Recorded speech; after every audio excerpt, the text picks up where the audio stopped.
Let me just let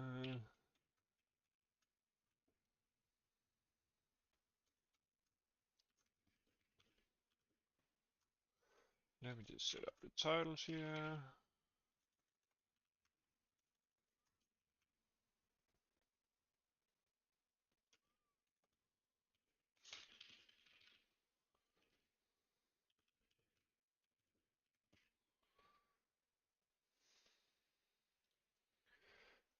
All right.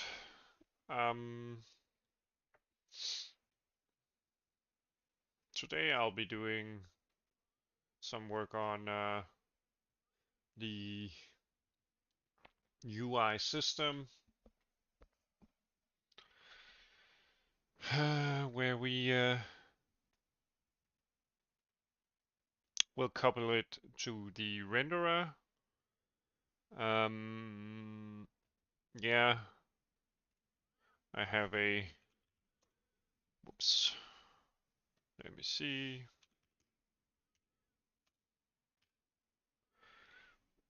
I have an outline of what I'd like to achieve over the next couple of streams. I would like something like a a basic UI system with renderer coupling, and then I want to do a better input system, which means refactoring a bit of the application layer. Uh, yeah.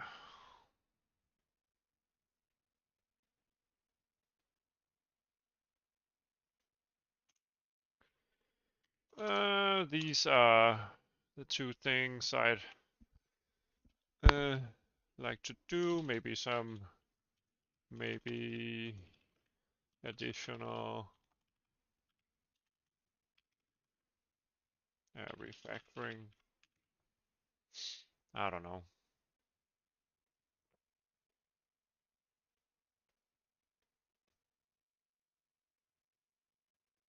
Yeah, since some of the code base has become somewhat messy. Uh, Maybe renderer refactoring. Yeah.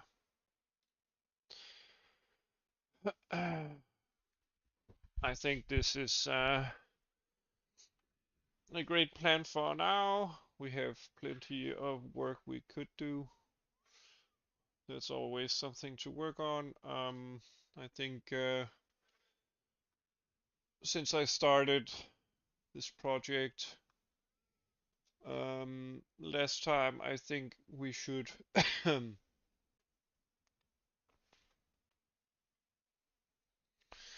um, kind of like end it. I might refactor some of this.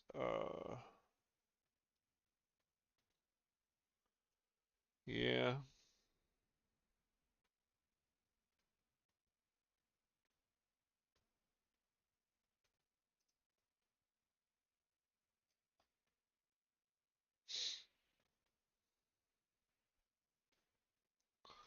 Yeah.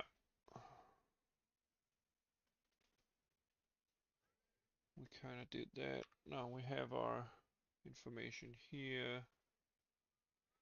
Do we have access to the renderer data structures? UI element.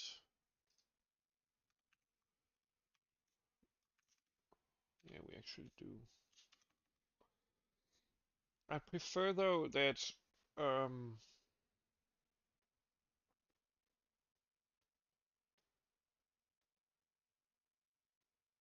the renderer itself would pass the data. Well,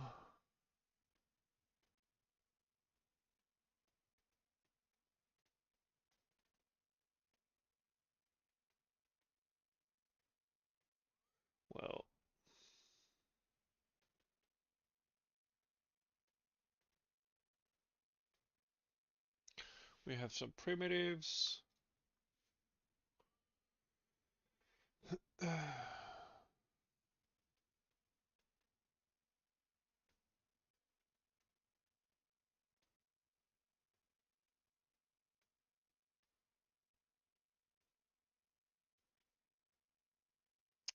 And we have some text,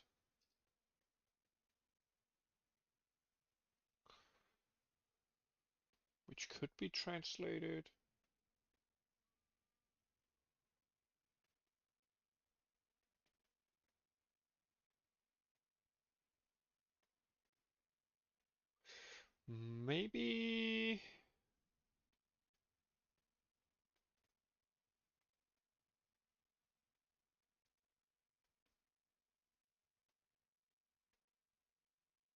Maybe this doesn't need to be passed out to here.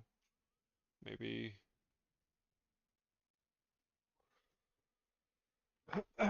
maybe we want to process um, this actually inside the function. Maybe.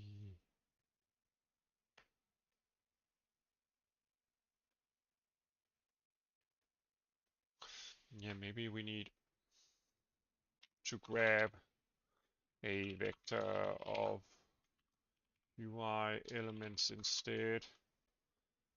Render our data, and we pass that in instead. And simply modify this method where we will out render data, and we will include the renderer data structures.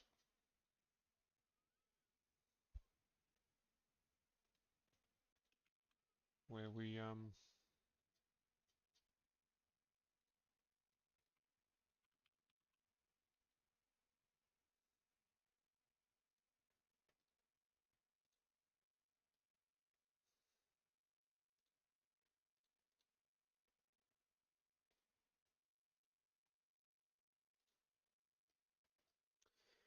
all right.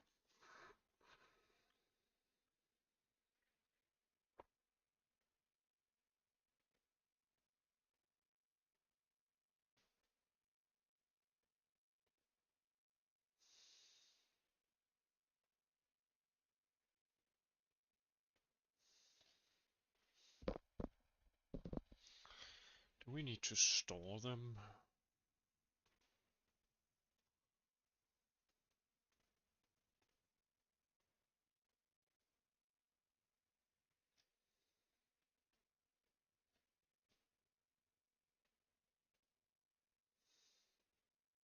Yeah, maybe we want to decouple these things. And then for the primitives,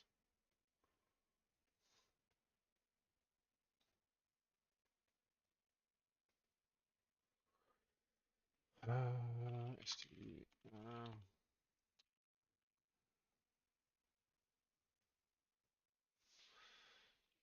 auto reference primitives,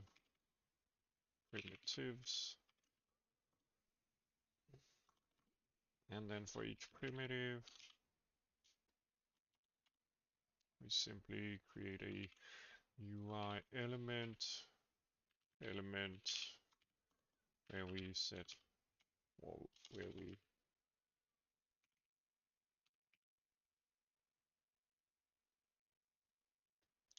well, this doesn't make sense. It's a lot of duplicate work.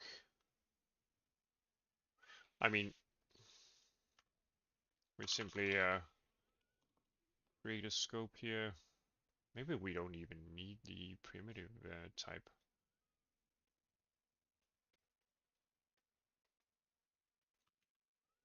Let's see, UI element.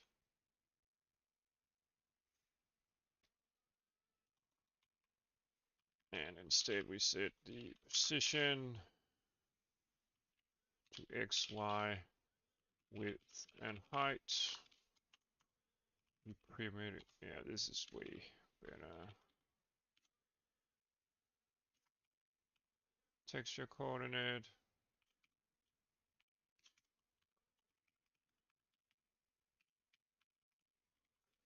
There we go. Use the whole texture, and then the color, of course, needs to be like that. Yeah, I don't think we even need the primitive anymore because it's coupled to the renderer like that.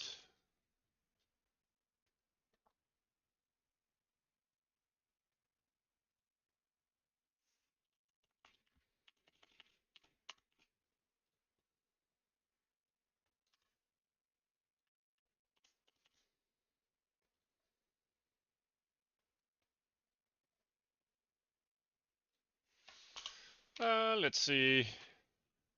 We would like to control how everything is drawn so that the text is drawn on top of the UI elements. Primitives. So we simply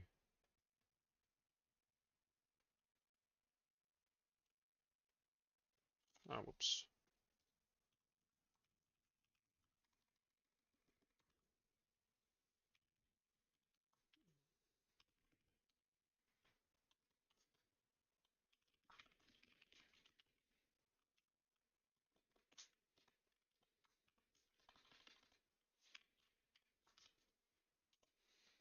And there we go. And then of course we would like some way of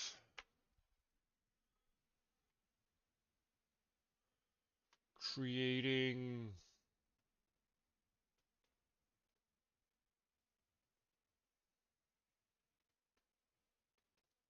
well, the problem is that this is not translated data.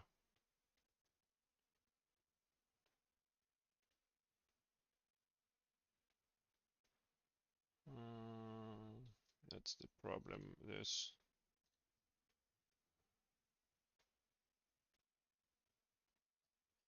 Yeah.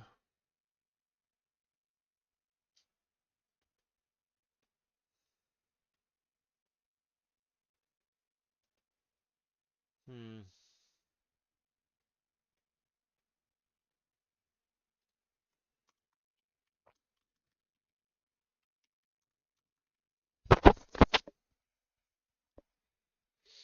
Yeah, this is not translated information. Maybe we want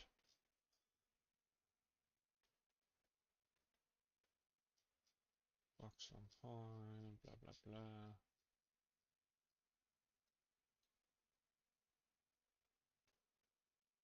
So basically we would like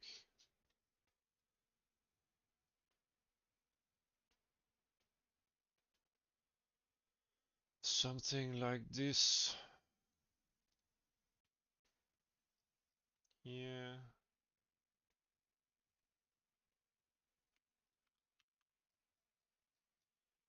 We would like that inside. All right.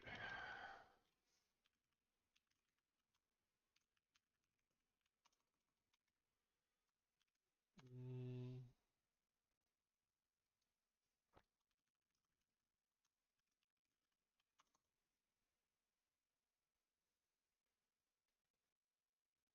the problem is that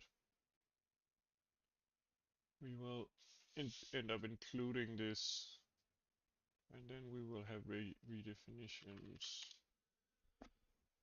Uh,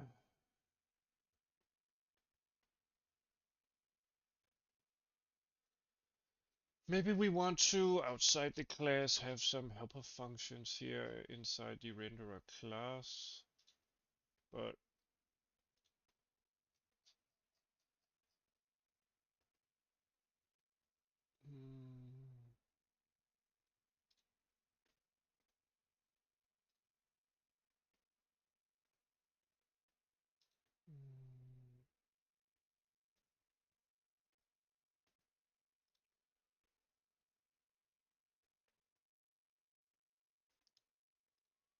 Maybe we want a subfolder here.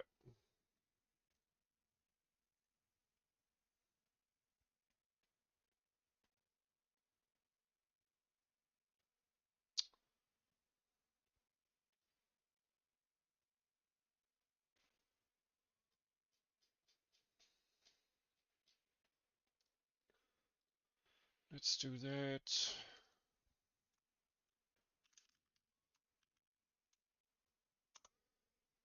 Let's create two files where we have our rendering methods for namespace exe and namespace render.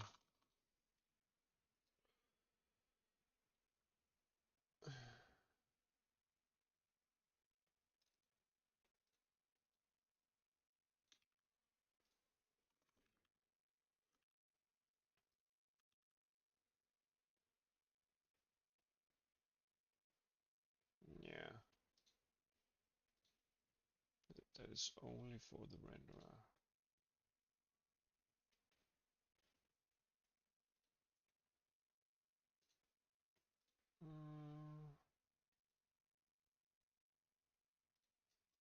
Let's see.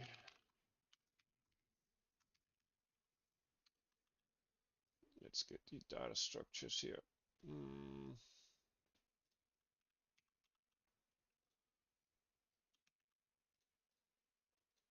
Let's do some method where we just call it UI elements build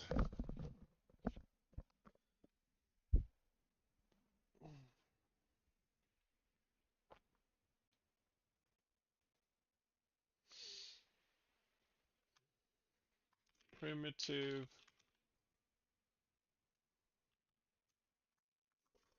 and UI a vector of UI elements build string text.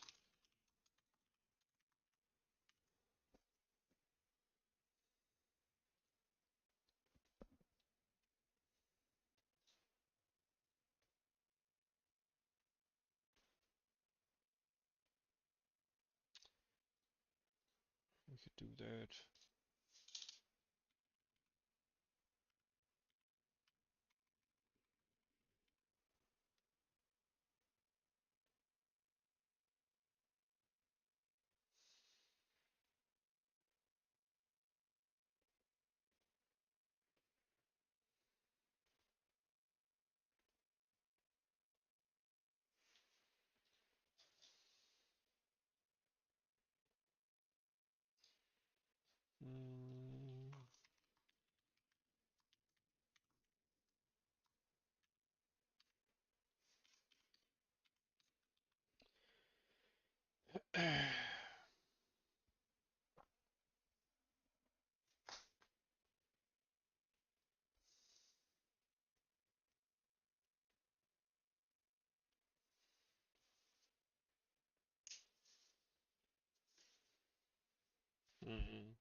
So we could build the necessary UI elements for the renderer.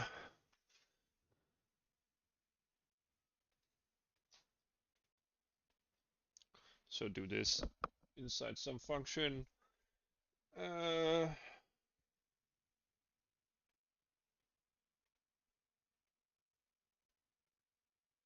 Maybe the UI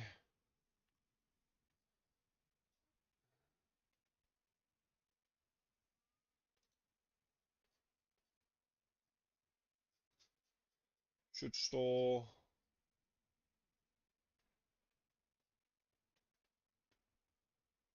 height and width on creation.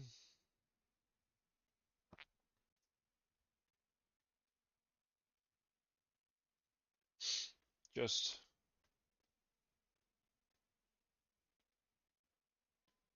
because.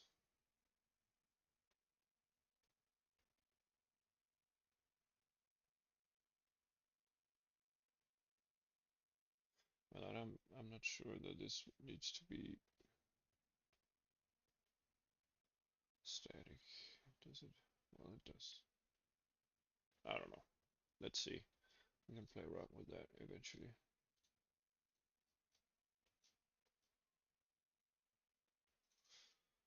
Mm,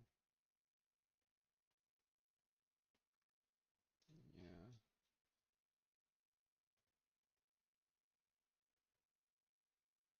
Yeah, okay, then we would have to access it by the instance instead.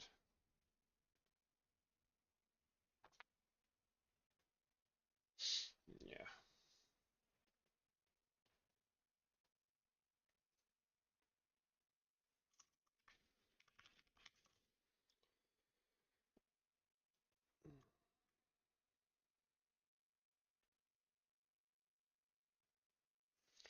Yeah, I actually don't like that way of doing things.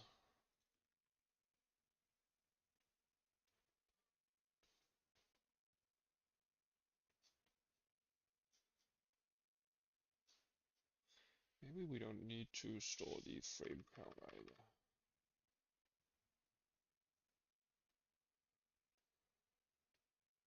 We will know that the last state is always the last frame because we replace it every frame. Um,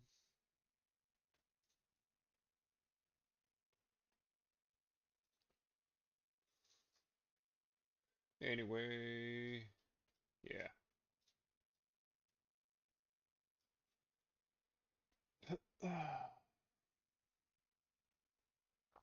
So our application here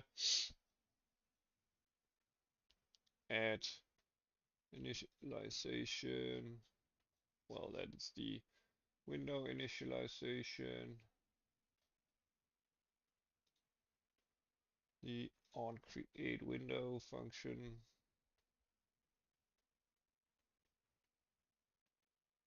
the initialization debugging stuff here.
Well, we could change this eventually.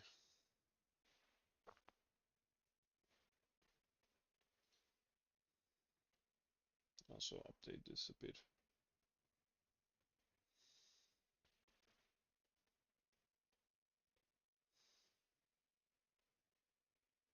Yeah, we will do that when we do the input stuff. Anyway,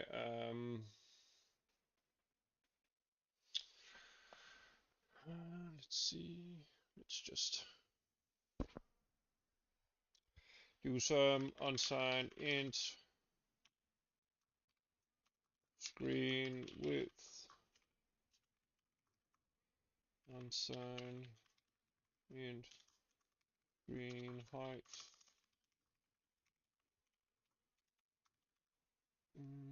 And then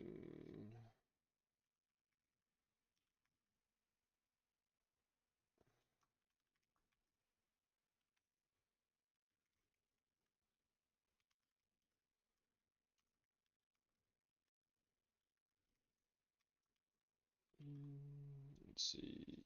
Are we able to access and width? No, we're not. We're not allowed to access that.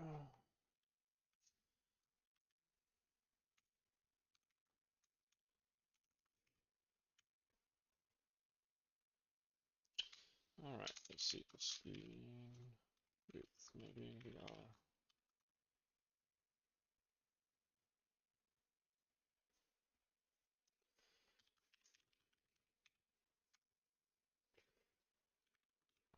Mm.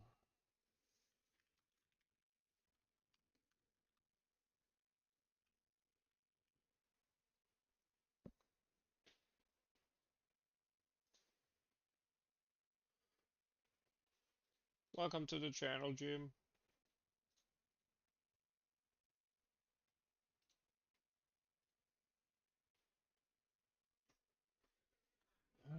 Let's see. So,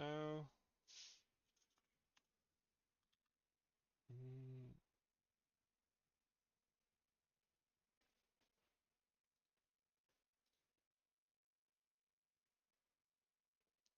so we are able to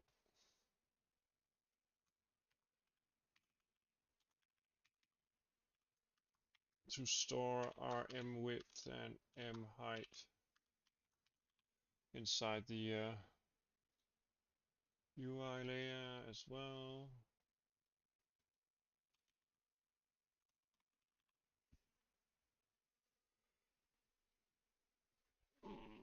Yeah.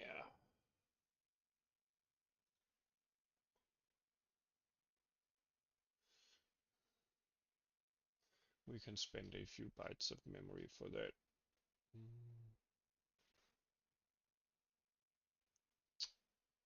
Um,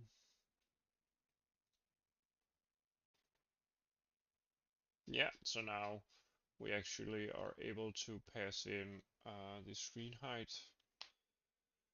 All right. So we want to pass in these informations, rather this information.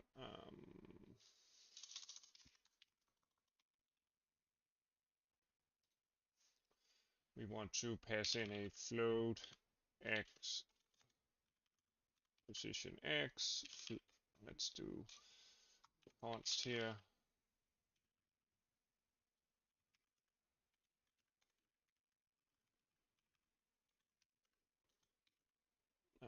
Const float width, const float height.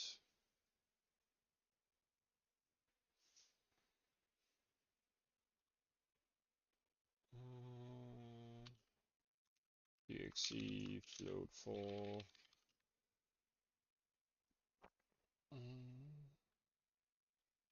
let's do this const color and then const unsigned int width, const unsigned int height.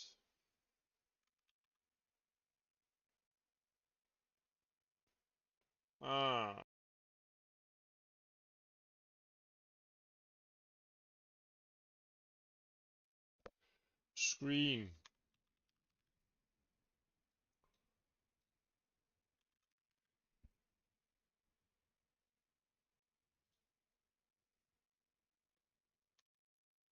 There we go. Oops. So in here we will build our primitive.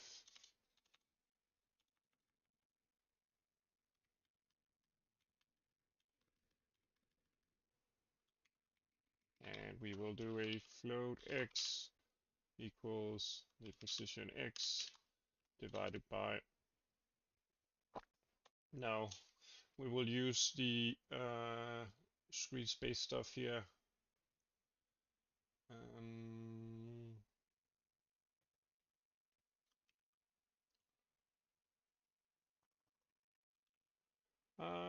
Yeah, so we will have to translate to screen space coordinates for the renderer.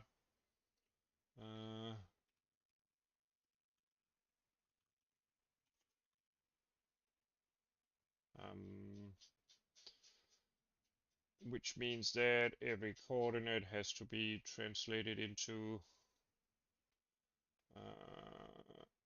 a coordinate space where -1 on the x and +1 on the y is the upper left corner.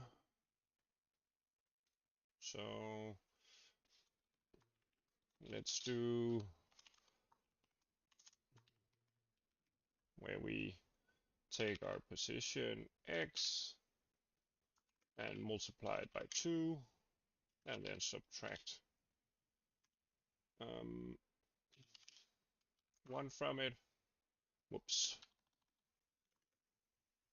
Because if it's 0.0, we would like for it to be -1.1. Hello, welcome. And this does that, meaning that 2 times 0, for instance, -1 will be -1. If we want to draw at the 0,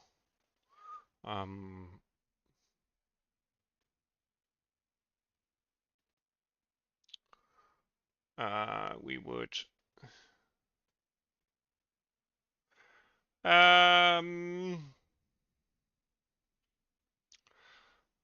well, I think that the best way would be to just try to build some stuff, find a small project that you could work on and get to know the compiler and the error output. Definitely maybe do some tutorials on pointers and references.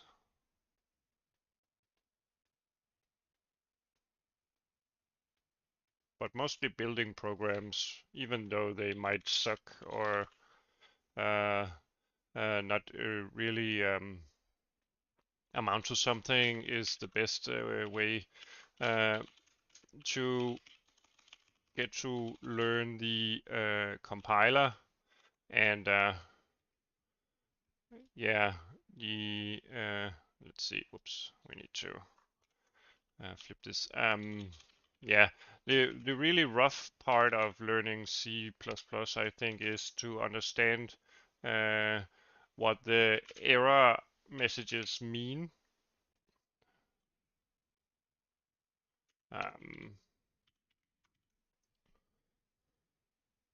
Because whenever it gives you an error, it's really, really once you get into game hacking, well, if you want to kind of like hack a game, I think you should learn how to do some reverse engineering, because you need to find a way to call different methods or set different states on the application.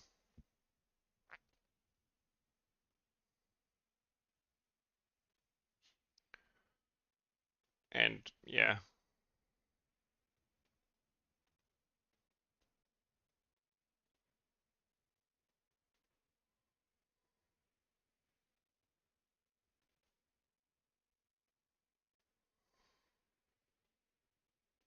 Also learn a lot about memory handling. Maybe do a course on how to learn to program in C.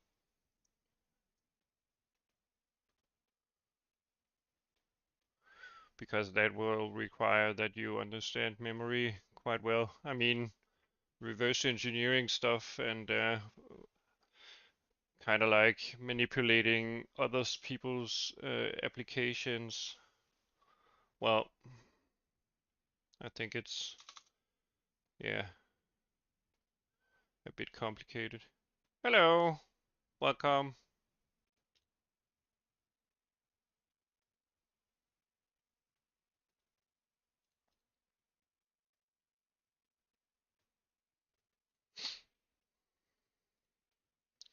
So we do the same thing for the Y position, meaning that if it's 0.0,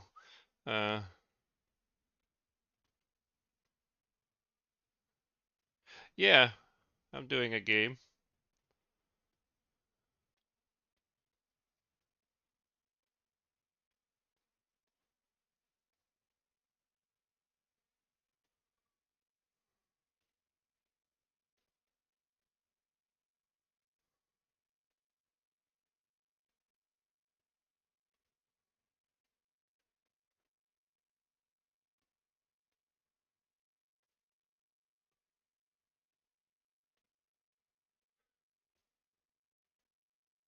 So 1.1 should give us 0.0. So um, if I pass in a position on the X as 1, we will end up with... Oh, okay. Actually, we mapped it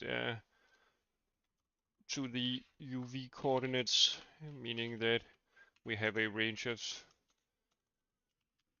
uh, yeah, so 1.5.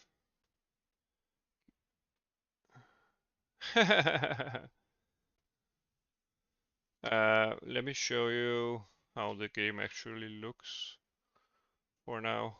Whoops, I need to fix an error. Let's see. Somewhere I didn't compile.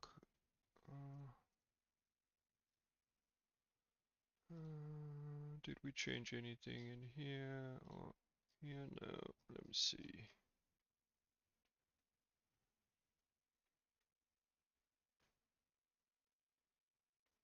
UI 65.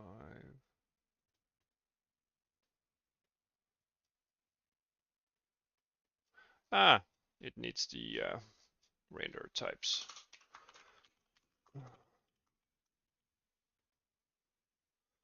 I mean, this error message, if you're still here, Jim, this error message, for instance,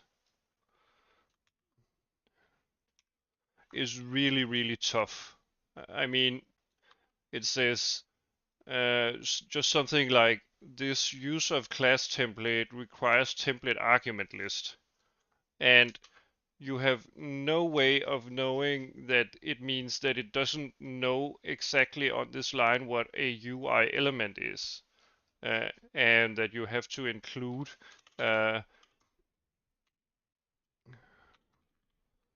um, yeah, wait a minute. Okay.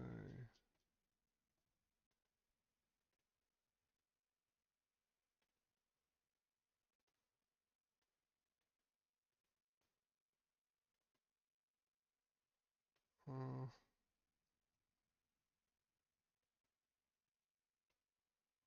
why is that?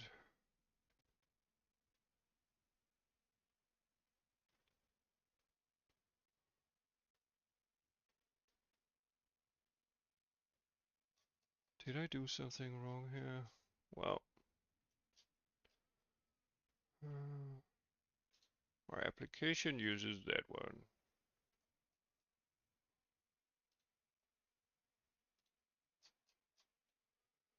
Um, why did I end up in that situation? Okay. Whoops. I still didn't include the right file. There we go. And this is a redefinition? What? Well, I'm pretty sure.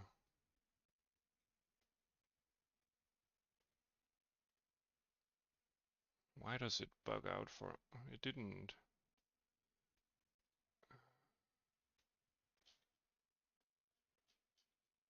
Before this worked. Huh. This is weird.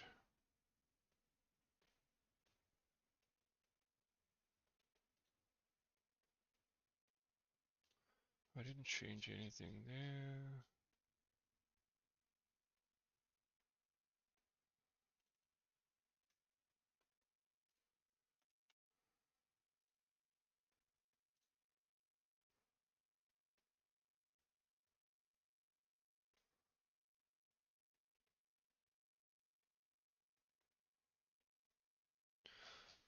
Must be. Did I mess up something here?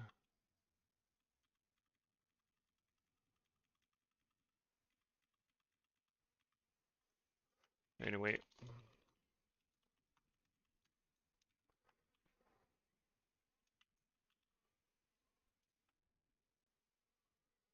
I don't know why.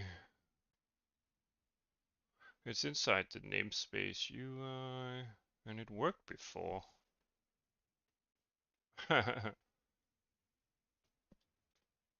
No, this isn't great. I have some weird bug here. Let me just look that error message up.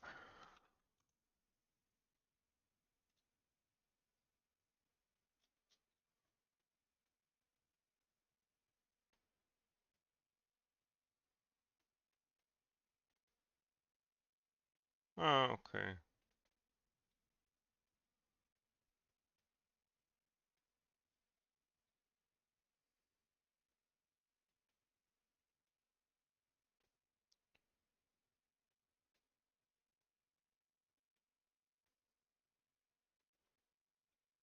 Okay.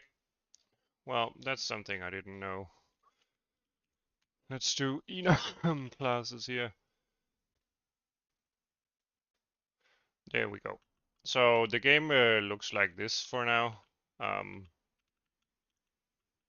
I can push him over. Whoops, I need to adjust the weight of this thing, but yeah. And I have implemented a free floating camera here.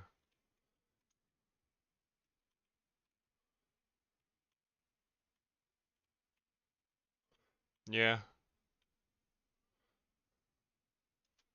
It's going to be, I'm doing something like a Doom or Quake clone with physics.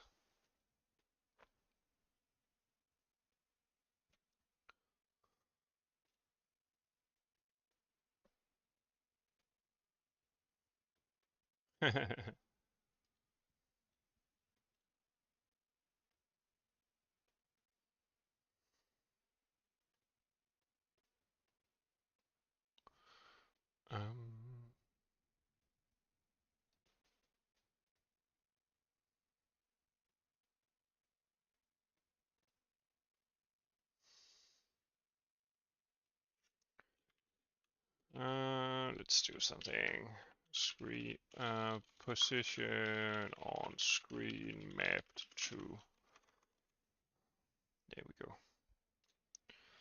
And then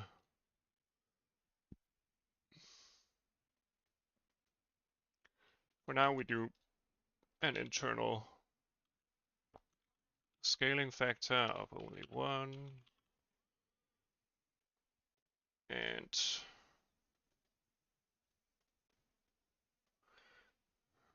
well, no scaling factor needed for this one since it's primitive. And then we can set the primitive here.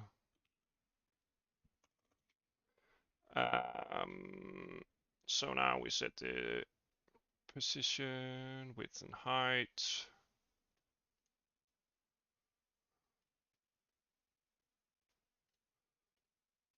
Let's do divided by float version of screen width.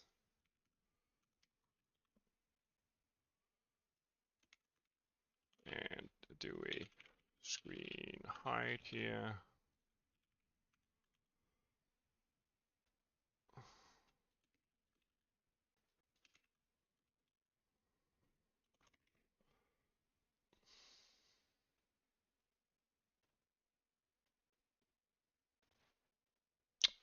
And then the text quotes are like that, and the color is like that.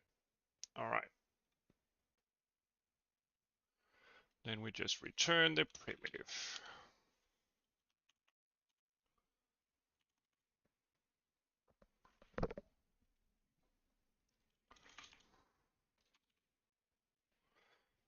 We will need this. Oh, wait a minute, we don't use these values. We will use this for the text builder.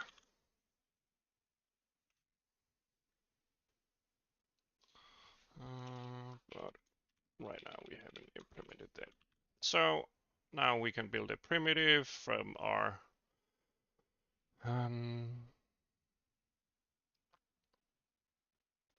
screen space. We did it in our render UI.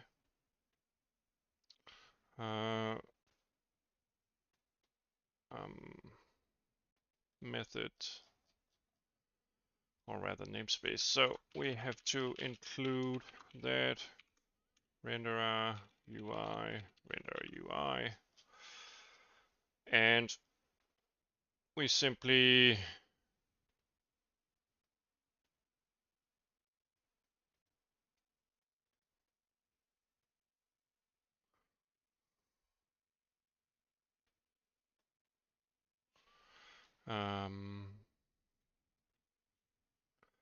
ask our system here to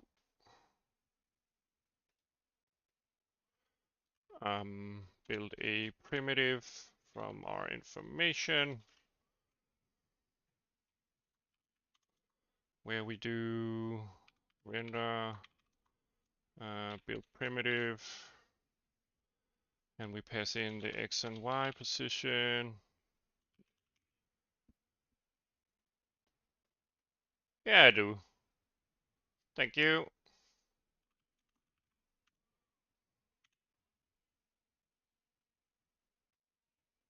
Yeah, yeah, I noticed. We can change that right away.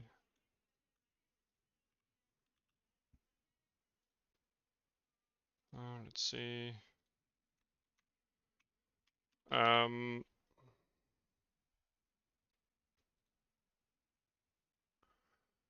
And then we do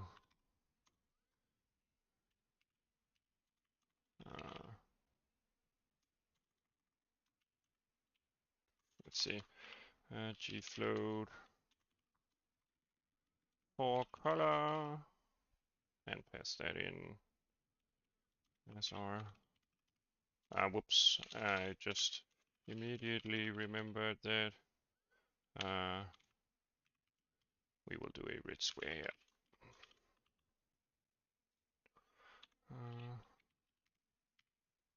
And m width, screen width, m screen height. Let's do m instance.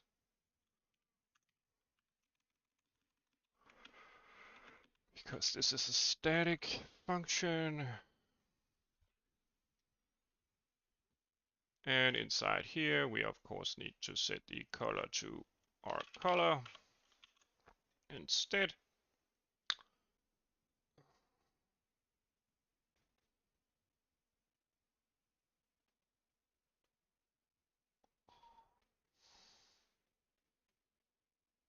Instead of doing the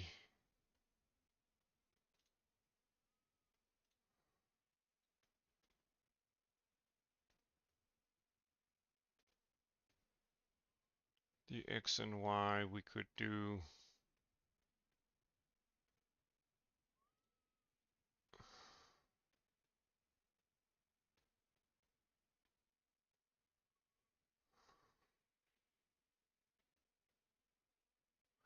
maybe we don't need to pass that in.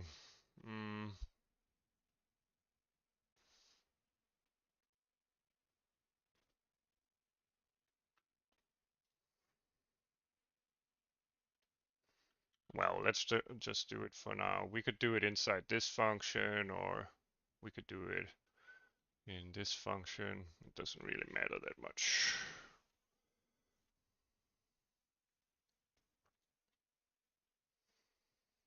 Doesn't really matter that much.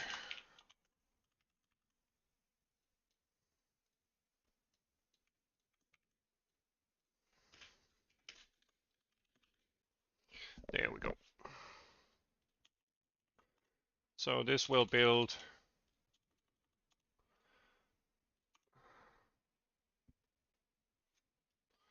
Let's swap the order here. Well. Yeah, okay. I actually need the width and height.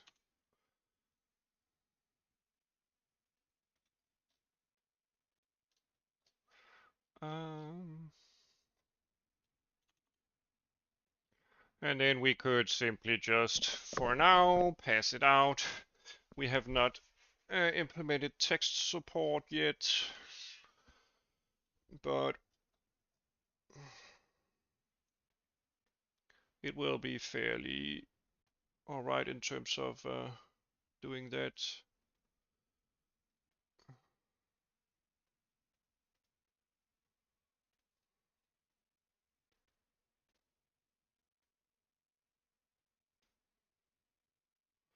It will be fairly alright doing that.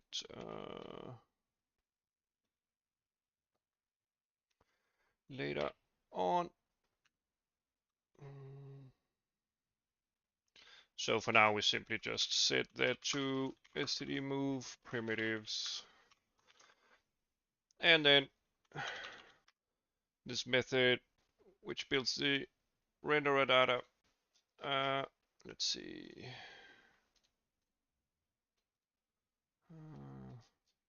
Close the physics stuff.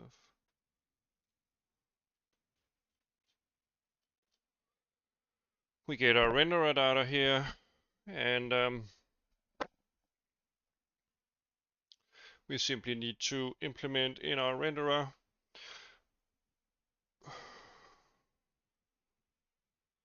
that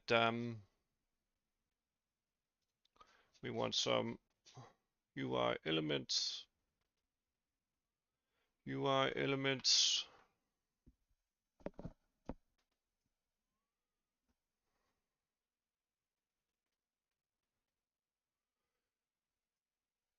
Yeah. Okay, let's do a method which will be temporary.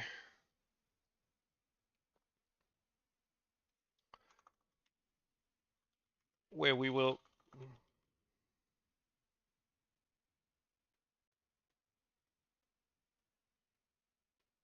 add UI element.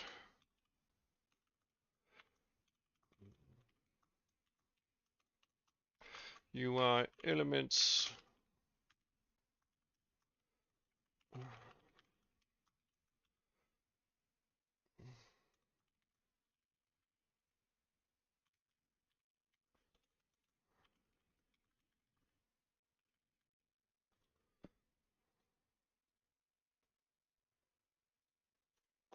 Let me see.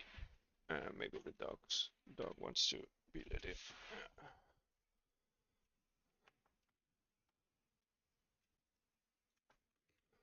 And we implement that.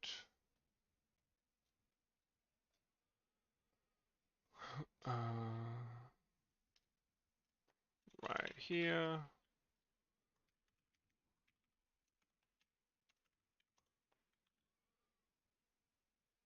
And then we simply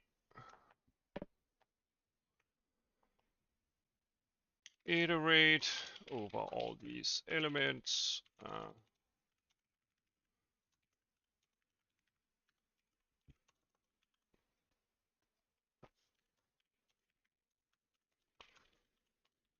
And we increase the counter, and we do a mem copy here. Oh, wait a minute. Well, since we increase the counter anyway, we could just do UI elements here and element, and then we copy it. to the buffer. Therefore, in our application, we can call render mrenderer add UI elements render data.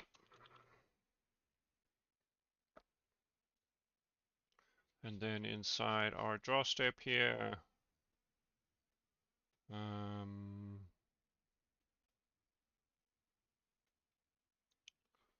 we need to add UI elements. This is temporary code. I'll remove it later. So for now, for testing, it doesn't really matter. This should increase our buffer to, wait a minute. Yeah, definitely not what we wanted. Let's see. Maybe, well, we can't, UI elements plus string. All right, we have a crash here.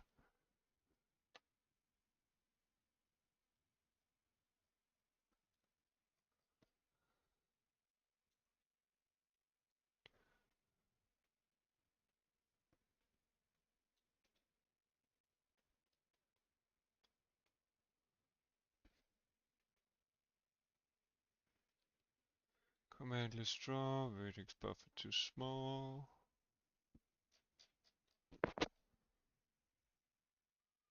Well, maybe. Yeah, I don't want to do that.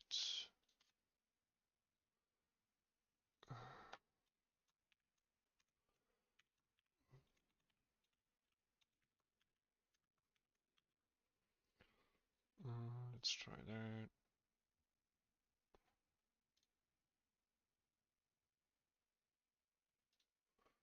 All right, and we of course have to reset this, otherwise we end up with a overflow. There we go. So now our text rendering works fine. Let us see.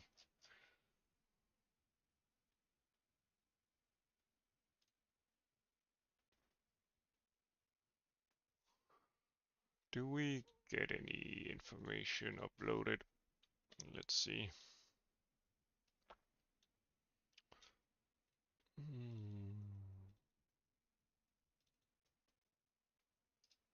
Let's just copy the fonts and shaders, and we will check NVIDIA Insight.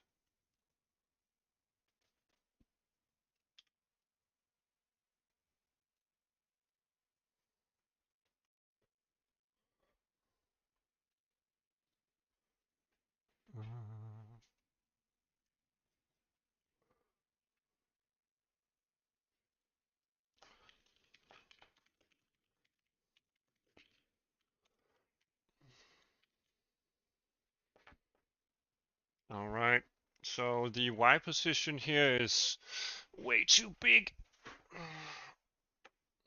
for the box. I mean, the minus blah blah blah is pretty fine, but the X component or Y component is simply not what we want.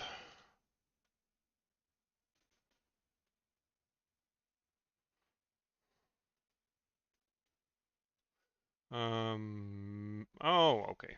It's because the division doesn't happen on the whole size here.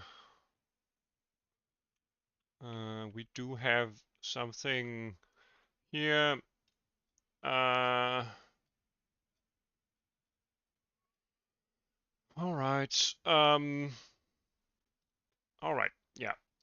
That's the last thing we need to fix. It's because right now we do instance drawing and we have bound the character sheet as our texture for this draw call. So we actually want to separate this into different draw calls. We will do this separately, and we will do this separately. Let's see, UI elements, and let's set it to the white texture.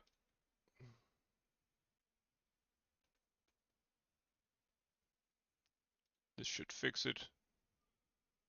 Yeah, we draw a small square here.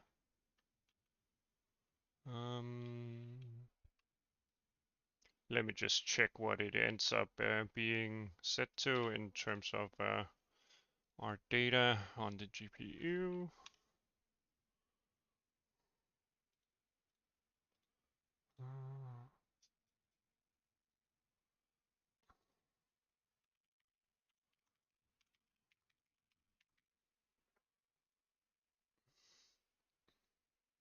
It's not very big.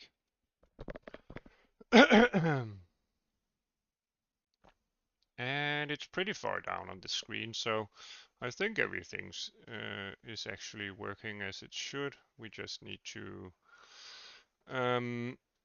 adjust the position here. Maybe position Y. And the width and height, let's do something like 800 times 800. And we want it to be 10 pixels from the corner.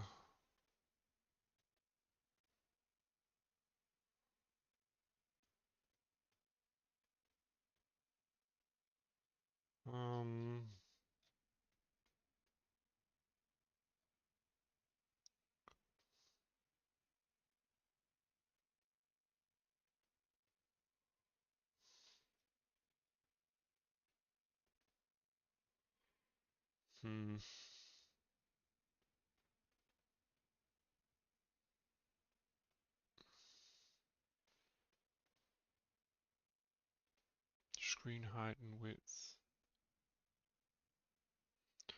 I mean, 10 pixels from the edge of the screen.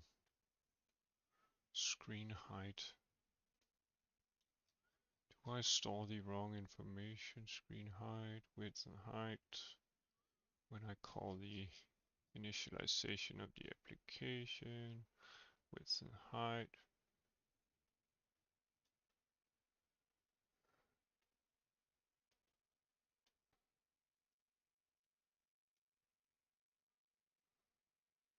I think the application kind of like overrules. Yeah, it overrules everything.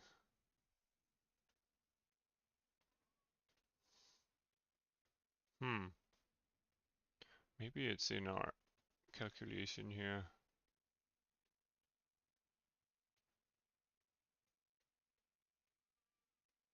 Huh. Is this formula not correct?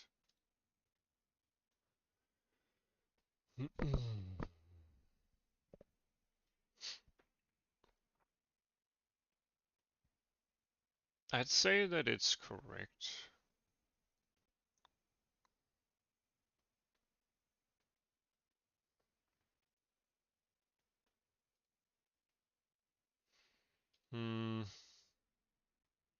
But why does it want to draw it so far down on the screen? And it doesn't really do anything that we change these values, right?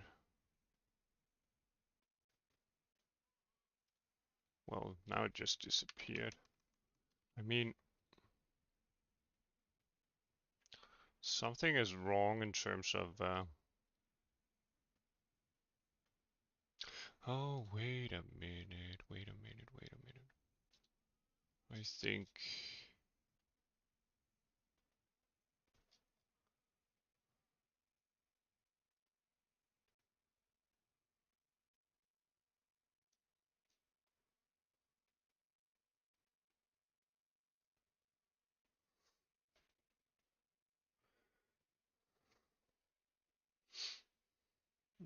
We reset that. And it doesn't move. So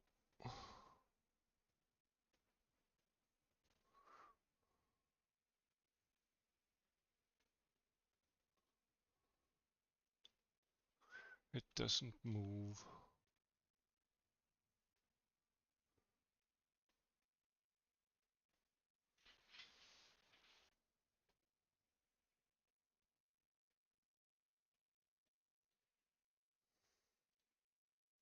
There's some mistake somewhere.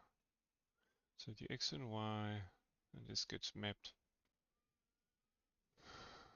Width and height. Oh well.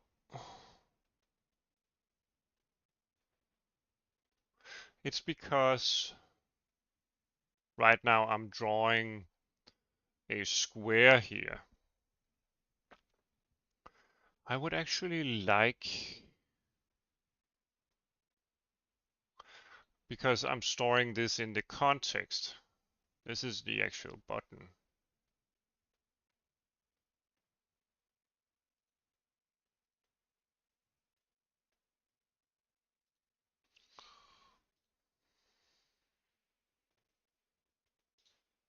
Yeah, that's obviously why.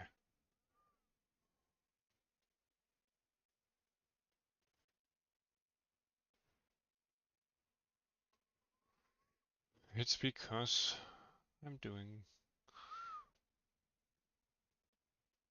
like that. Yeah, what I'm trying to do here is something else actually. Let's draw the contexts because, or we could call them windows.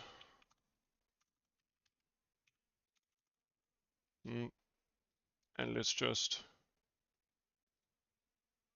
kind of like just use this.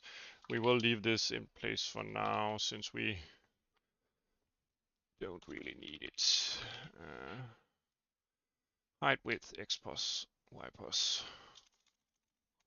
Float x equals the context x pos divided by the m screen width. Okay, of course, m instance dot screen width.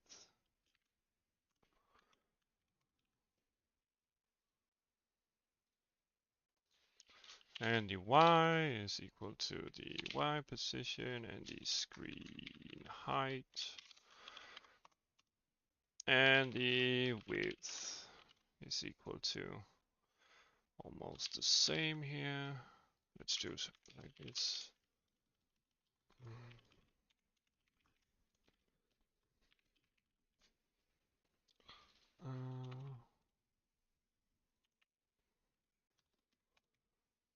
Width, height.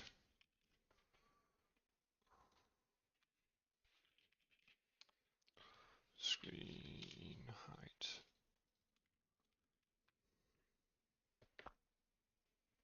There we go.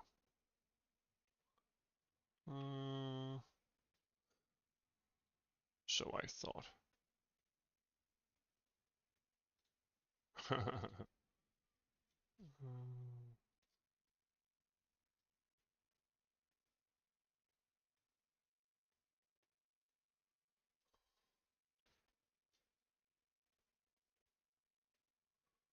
And why? Let me just move this down here and simply disable this for now.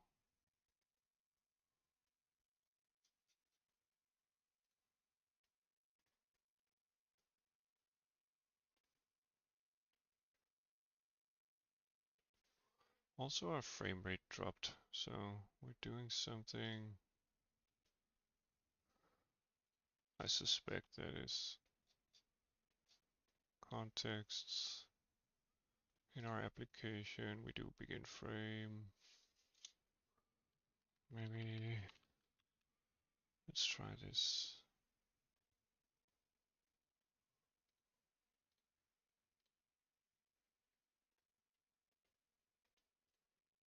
Did we get our information correctly computed? I don't know why we suddenly ended up in a whole different state. Uh,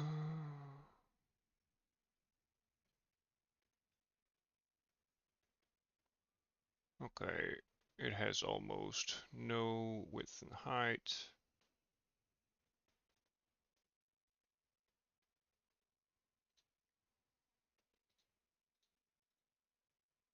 Uh,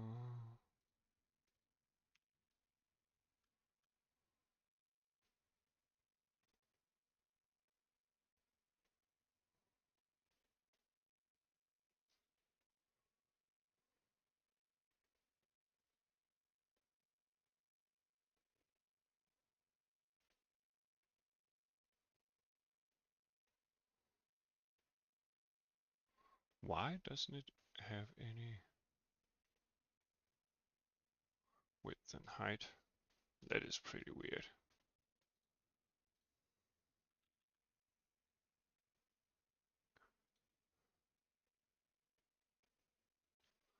And why did our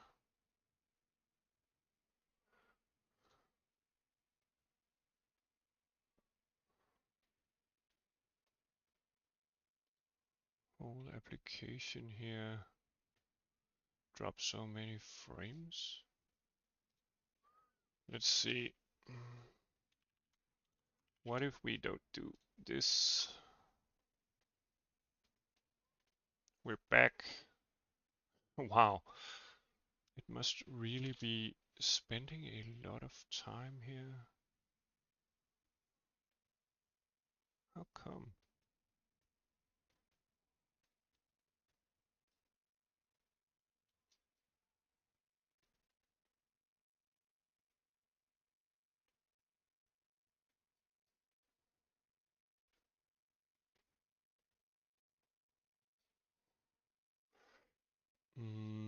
Let me step.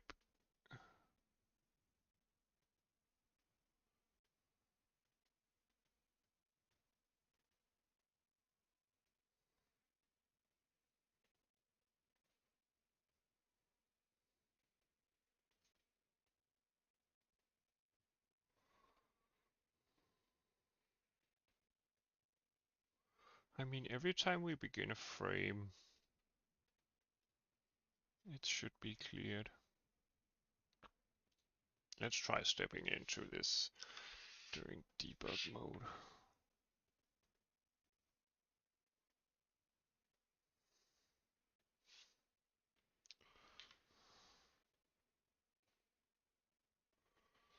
Uh,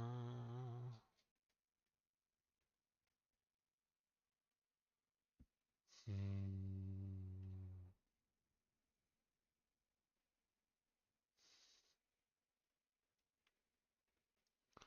uh, Width, height. For some reason it's 0, but let's see. For some reason it's 0.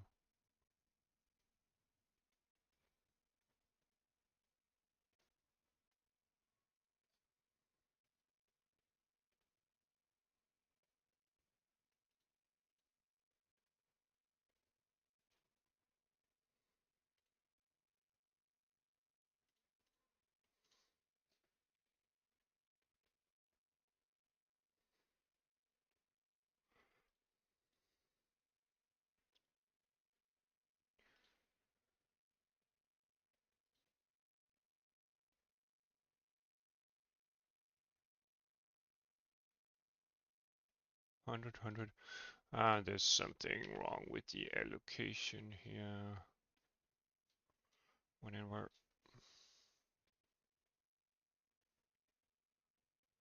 ah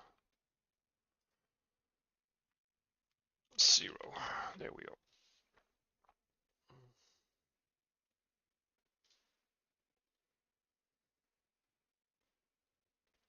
But for some reason, this still tanks our frame rate.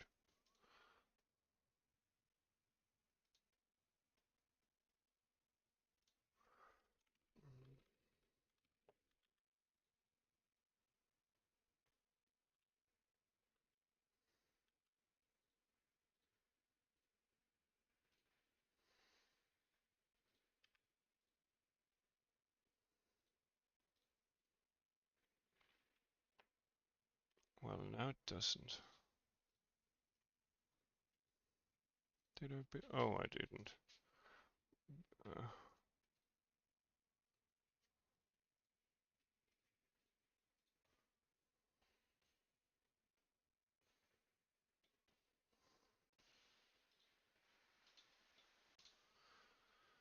how come this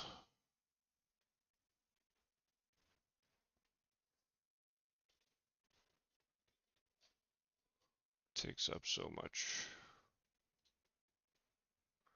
CPU time? I don't get it.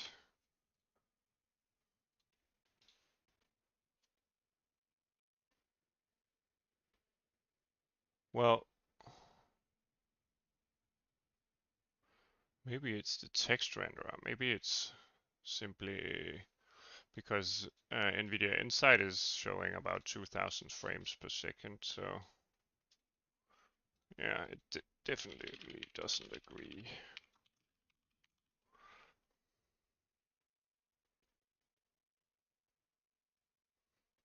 Okay.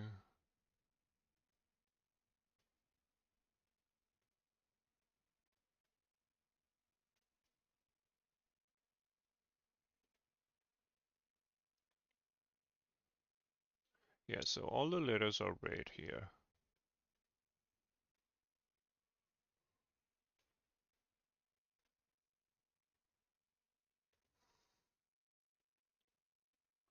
And this is blue. The positioning seems alright, but this size kind of gets really, really small. Why is that?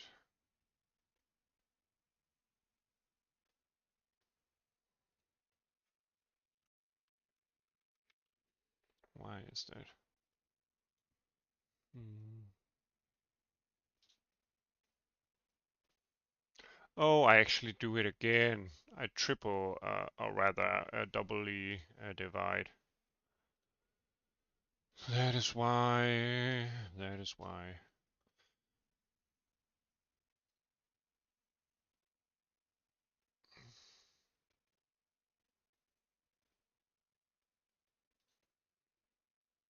Yeah, so either I shouldn't do it here.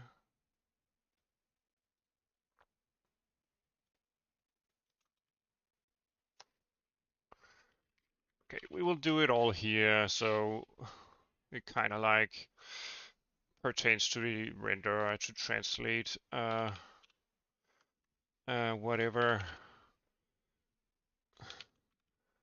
value we have into screen space coordinates. Everywhere else, it makes sense that it's simply in pixels instead.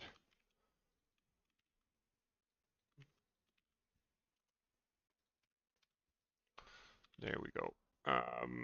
Yeah, this gets kind of messy. We could also just pass it directly in instead of allocating it on the stack.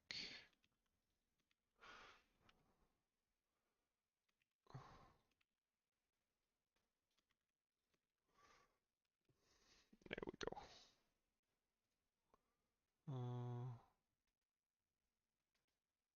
There we go.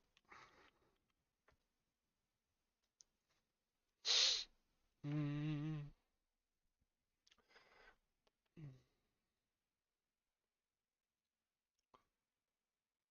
And maybe we want to flip the order of the draw calls.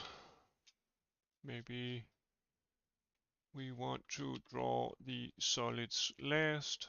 Maybe we do drawing in reverse order. Well, I of course have to, what?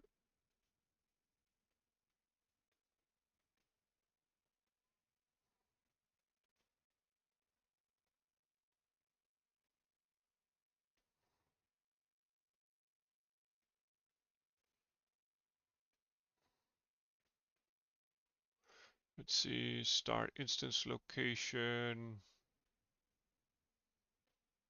start vertex location. Maybe we do like that. Well,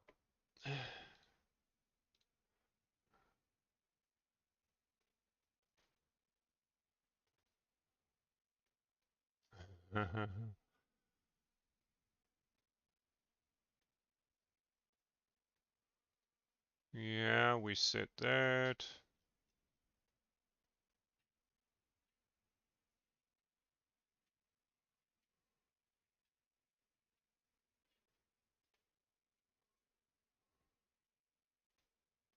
Start instance location.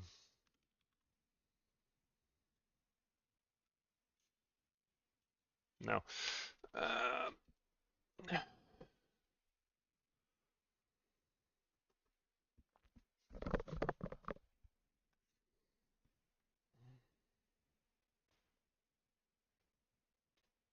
For some reason,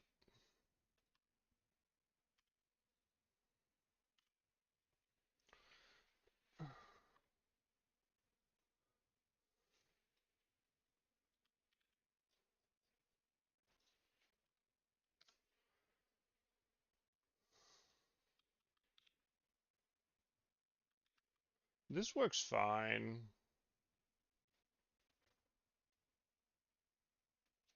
Well, of course, if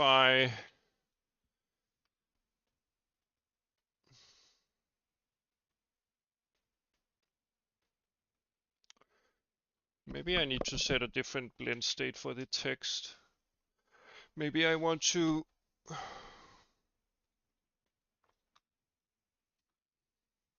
we could also clear the depth buffer here again after, maybe.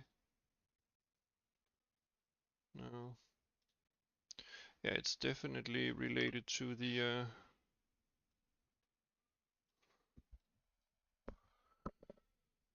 blend state.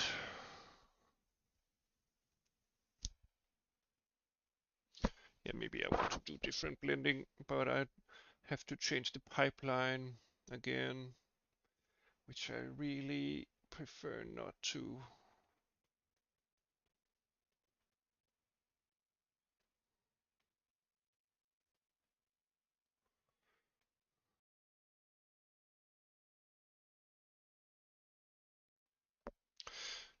Uh,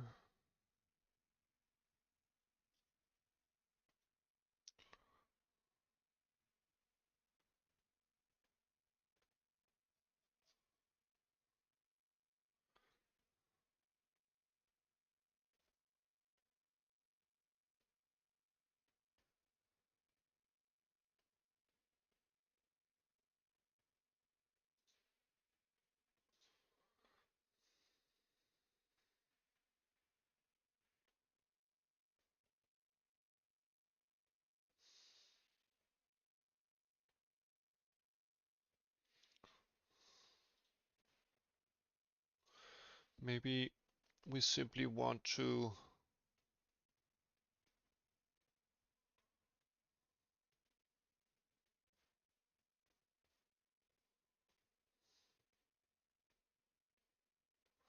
change the blend state options in terms of maybe just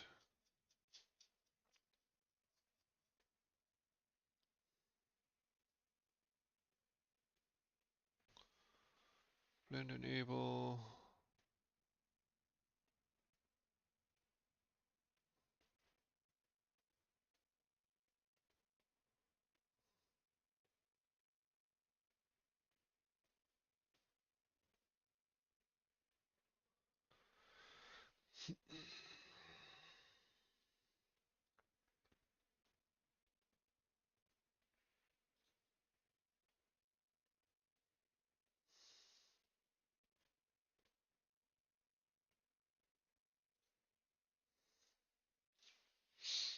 Mm,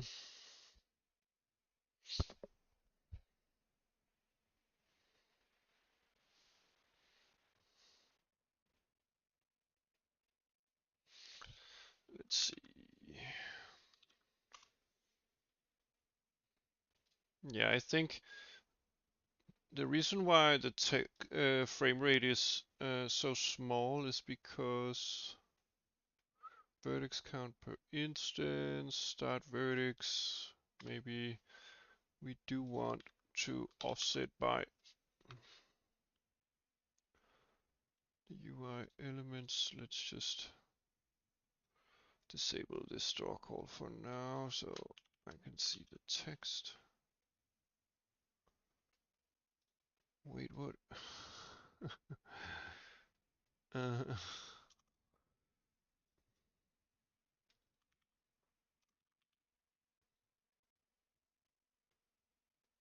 there we go. So yeah.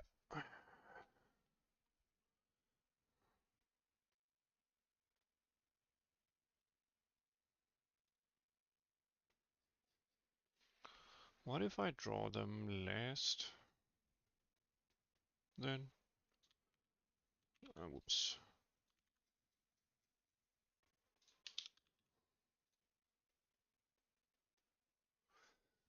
Well, it looks better, but there's something about the alpha sampling here that's not great. uh, excuse me. It's not great, the alpha sampling. Preferably, it would be transparent. Let's just scale everything up here. And then increase the size of this.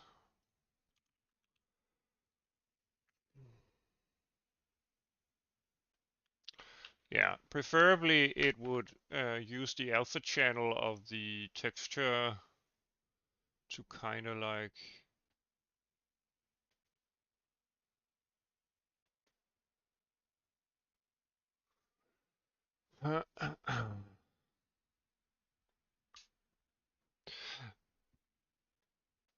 I think it's related to the whole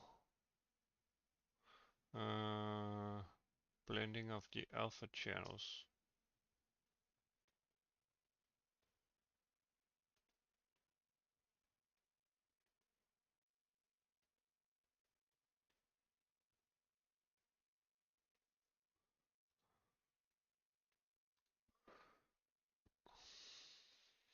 Let me just check whether the depth buffer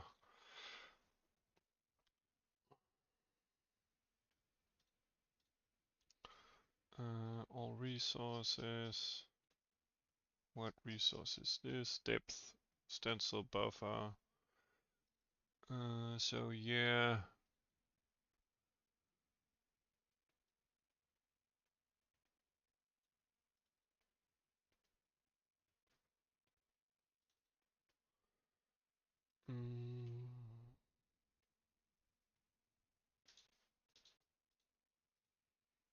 We could disable depth buffering, perhaps.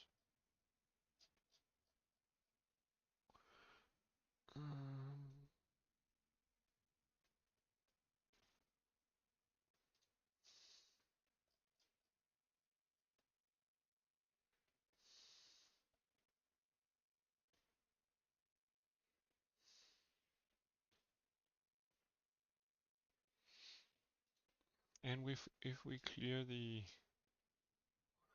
depth stencil buffer, it didn't. Well, we changed the whole order of the any draw calls, so maybe.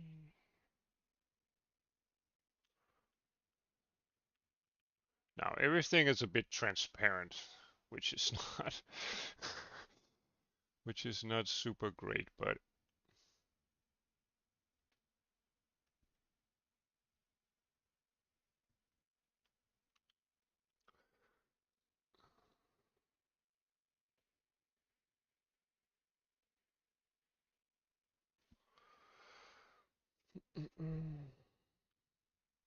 maybe it was that anyway. Let's see. No, it seems, well, it doesn't seem solid whenever it has to blend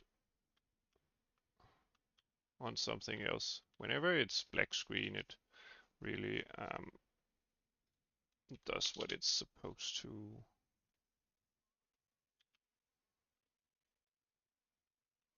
Well, I think it's the blending settings that I'll have to play around with because, yeah, well, yeah. The blending settings and the general sampling. Mm,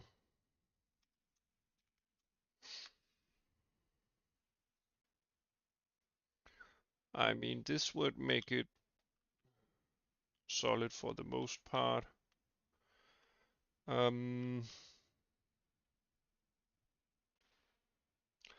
Maybe we want to overwrite each pixel. Yeah.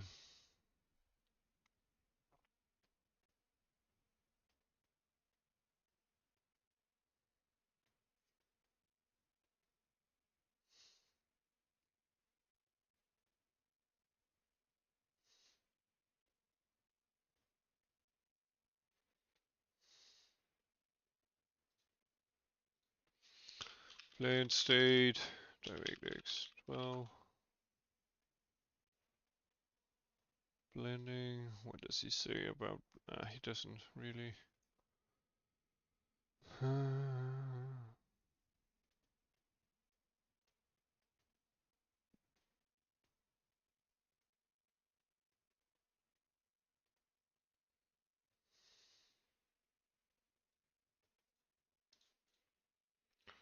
Yeah. Let me just look up some reference here. In terms of doing blending.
Um,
We would like something like a override.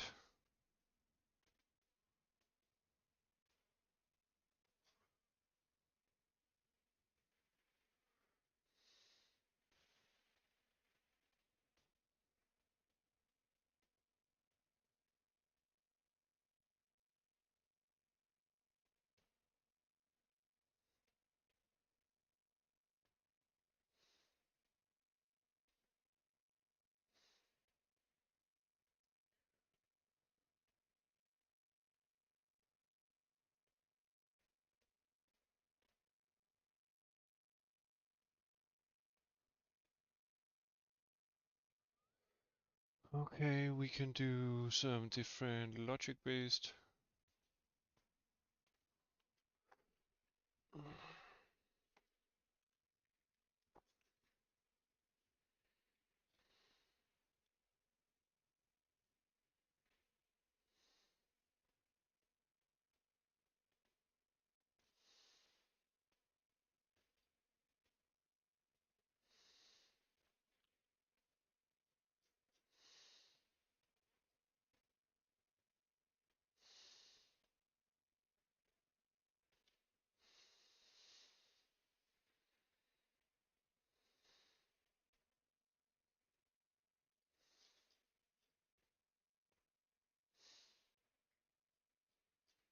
Mm,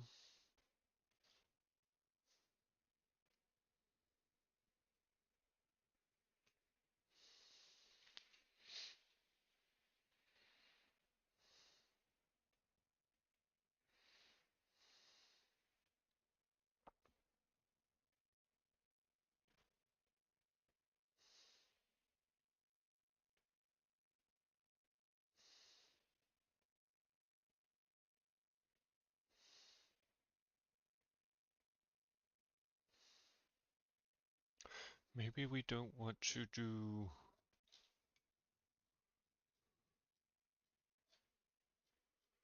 Uh,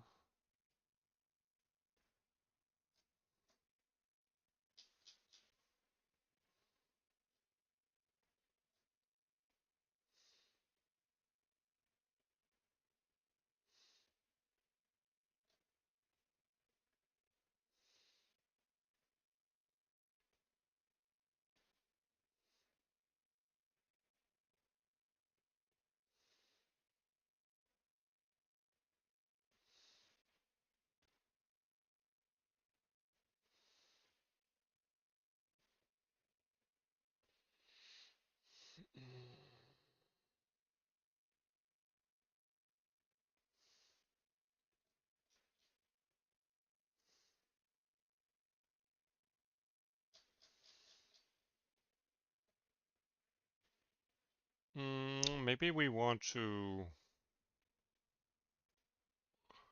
Well, maybe we don't want to use blending.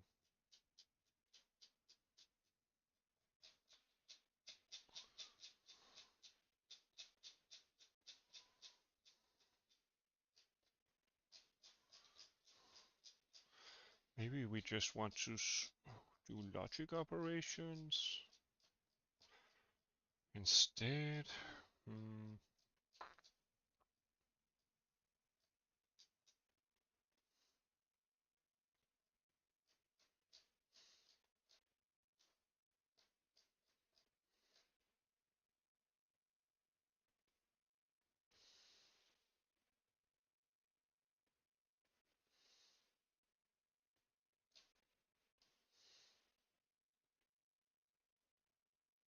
mm,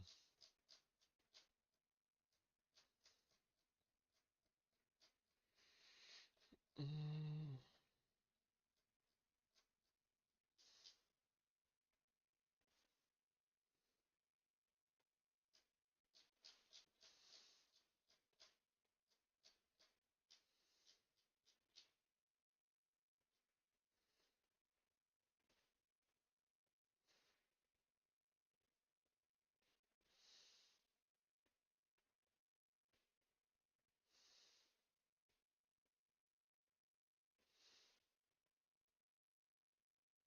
Well, the problem is that we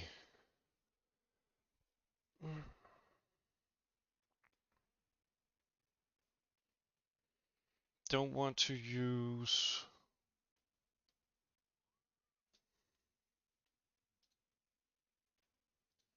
hmm,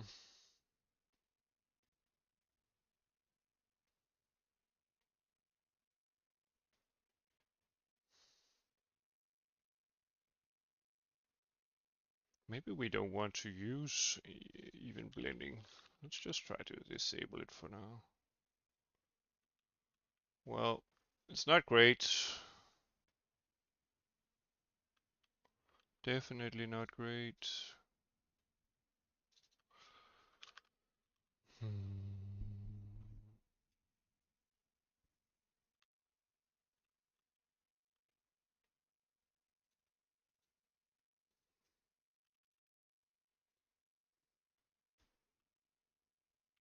It does get more solid if we don't blend.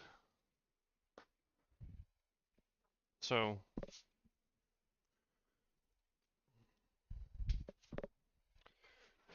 well, that's an argument either for changing the way we use the alpha channels or, yeah, we don't want to.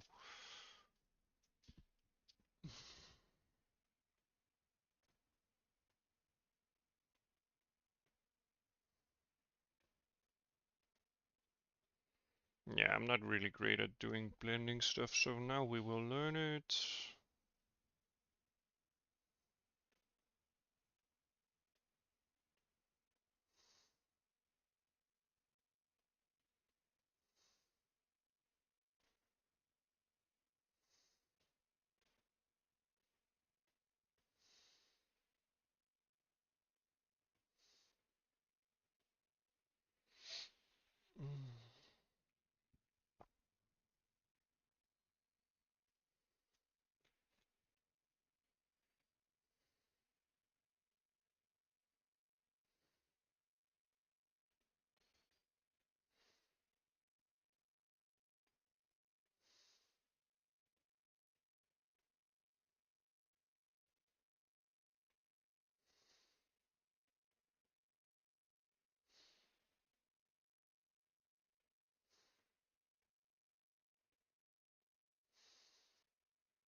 Okay, let's try changing this.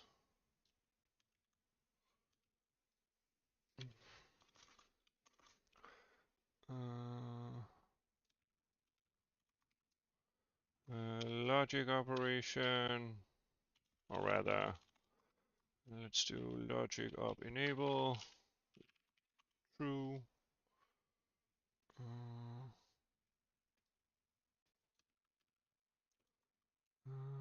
Logic up.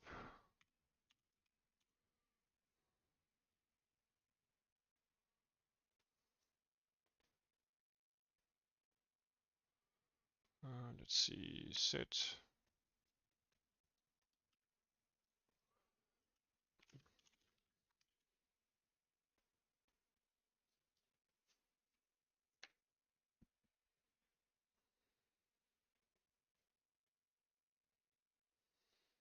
Let's see.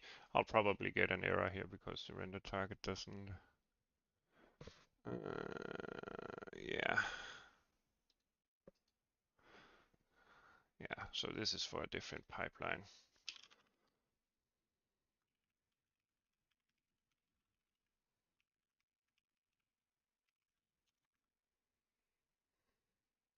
Yeah. Okay. So we will use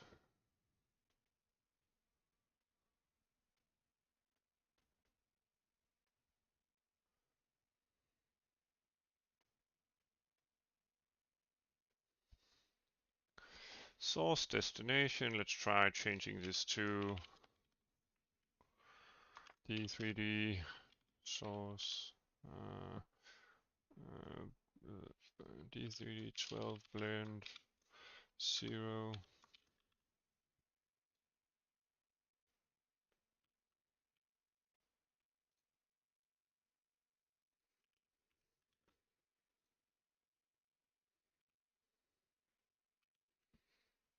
All right.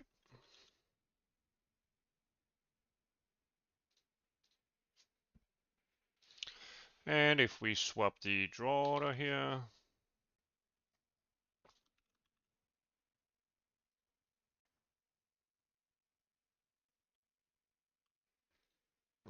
well, we draw that first, then we draw the text, and if we do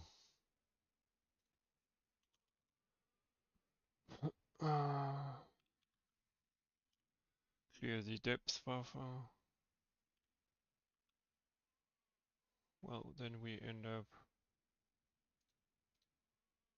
with something like that.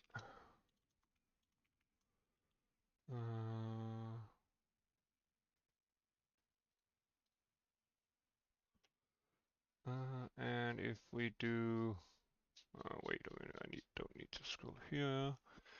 The destination alpha.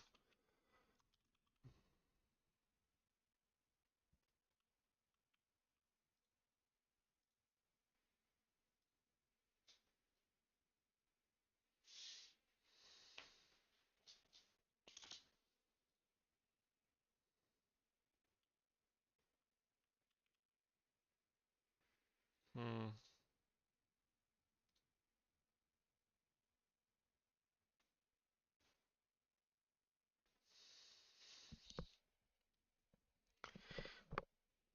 All right. We could do like that. Let me just try something out here. Let's do one again.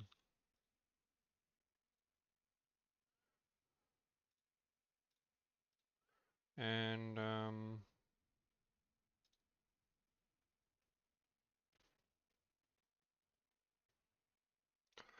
oh,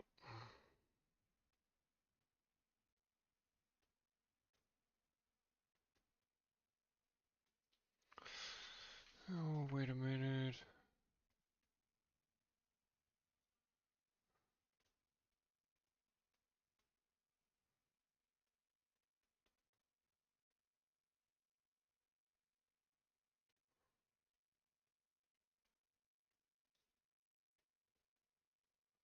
Let's do 0 here.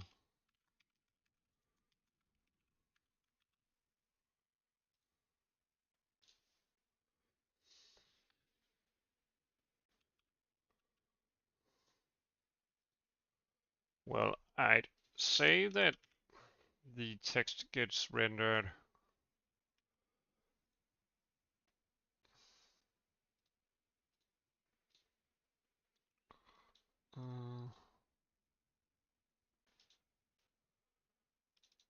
so this is, and this is the text. Yeah, so this one gets rendered first.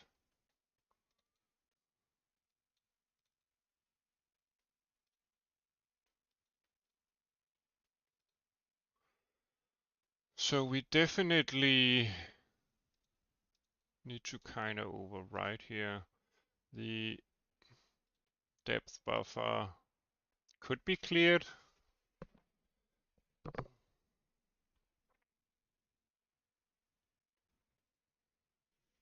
Yeah, let's just clear the depth buffer. We write text on top of everything. Well, This is somewhat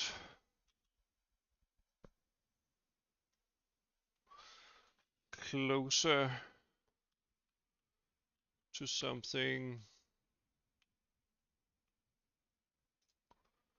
and if we do set it to 0, well, yeah, of course it, well, no, not of course. Uh,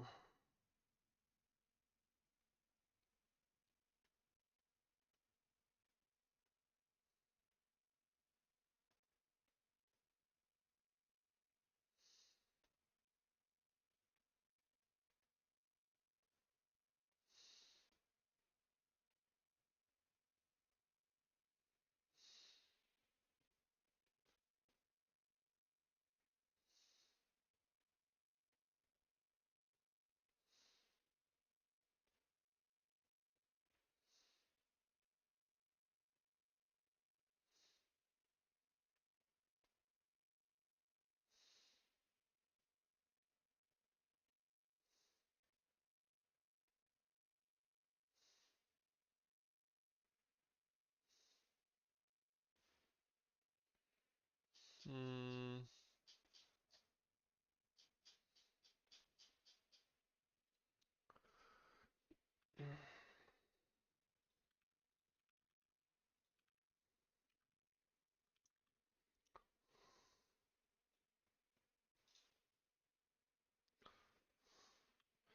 the problem is maybe we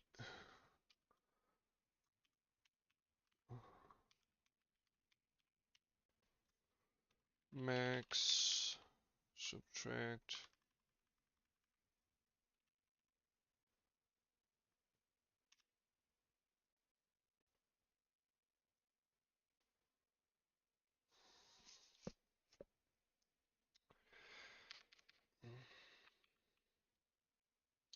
let's try maxing instead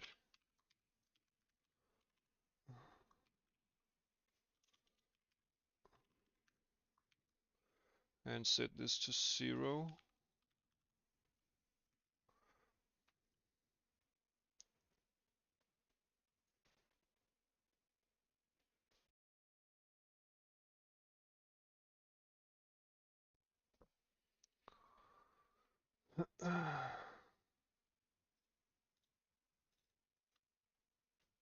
And set this to B3D blend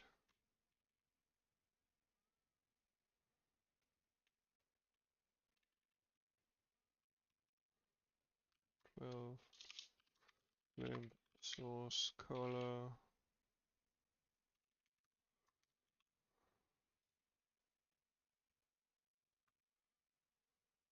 Well, no.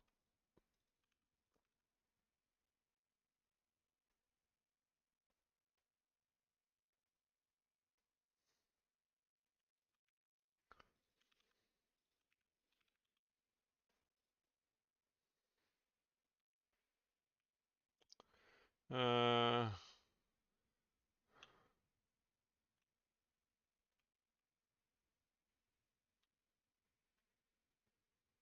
I guess this looks alright, but we're still not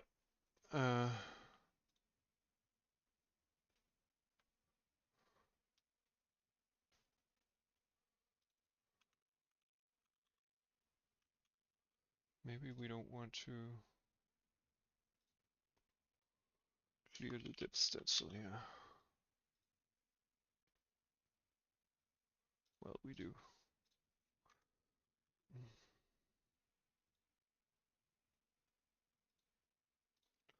And if we don't render the text, of course, we will just get our box here.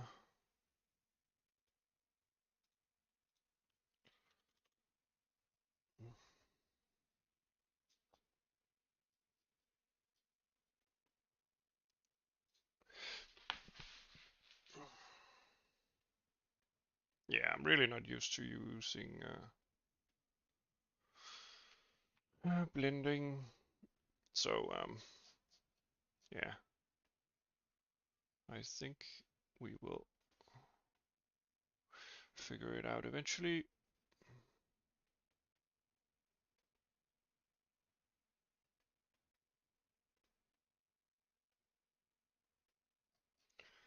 Let me just look at the blending equation.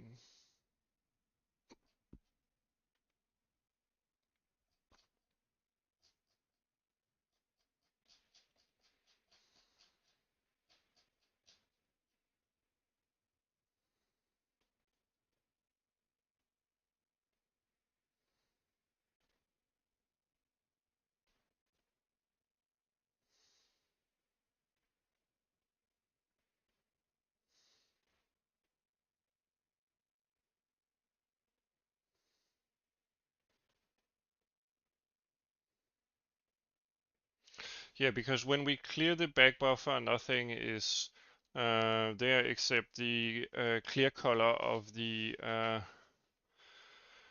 render target, meaning that every pixel should be black.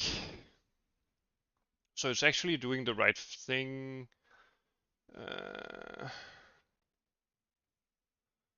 I think, of course, it is doing the right thing. It works as it's intended, and I'm just struggling to figure out how to make it work properly, but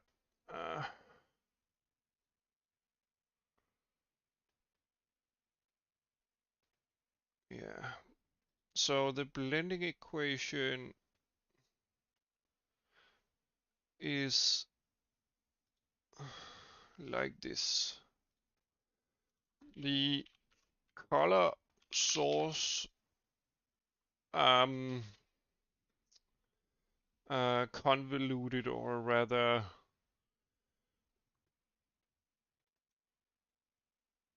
or multiplied by the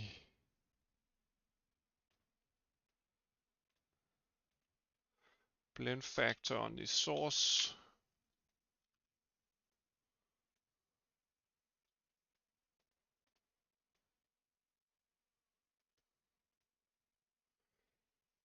operated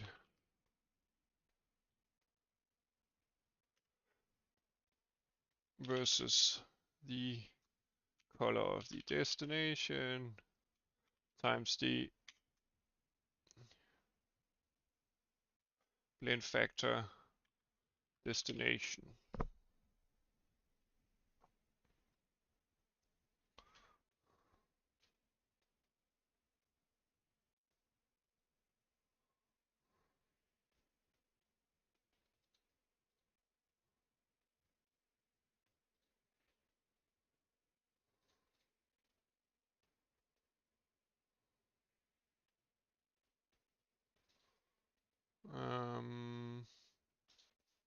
Yeah.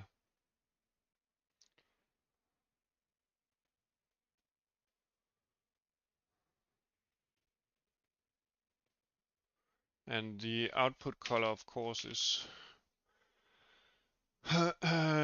what we get out of this process here.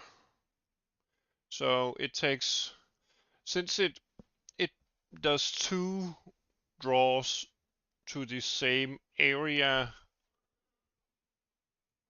and there are 2 separate draw calls, it kind of samples the render target in between the draw calls. So for the first pass through, the render target is the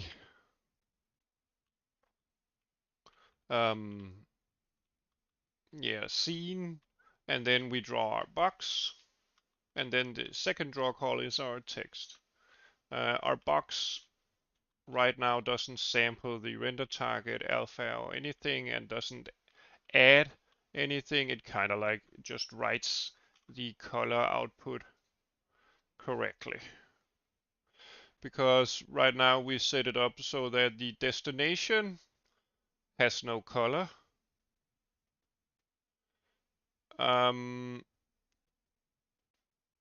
and we blend in terms of the source, or rather the blending factor of the source, which is our box, is determined by the alpha, I think. And we simply add these two components together. So we add the alpha to a 0, as far as I understand it.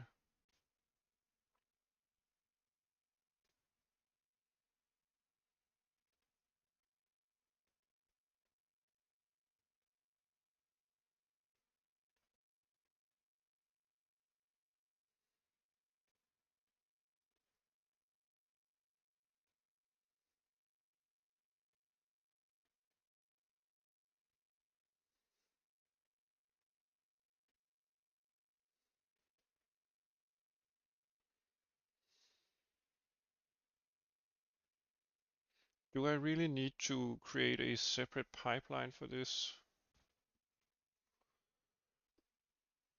I mean, I would like to avoid changing pipelines. It's rather slow.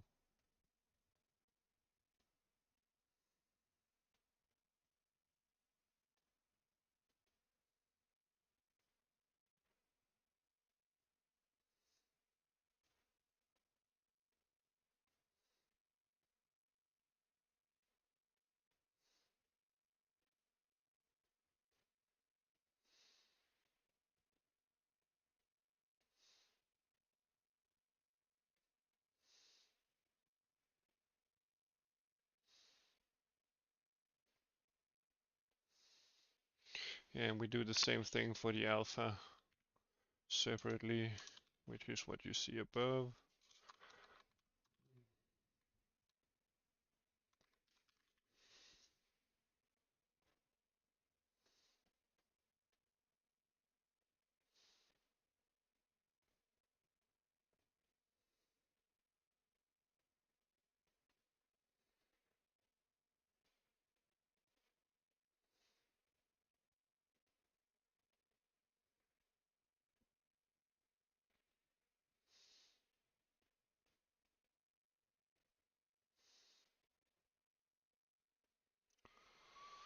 This overwrites the alpha of the destination.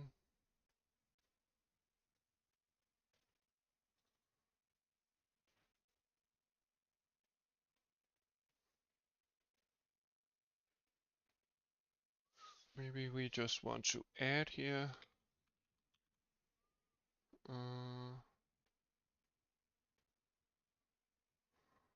Or take them.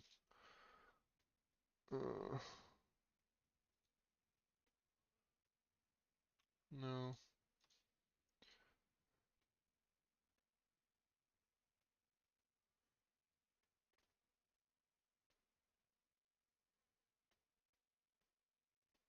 Max was probably fine.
Hmm.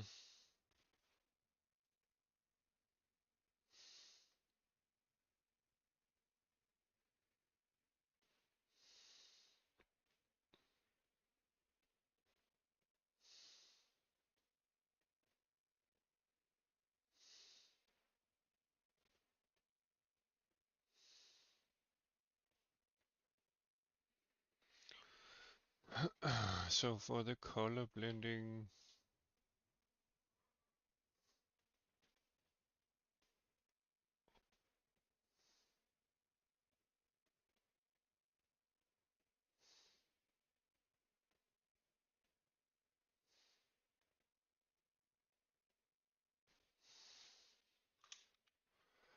mm,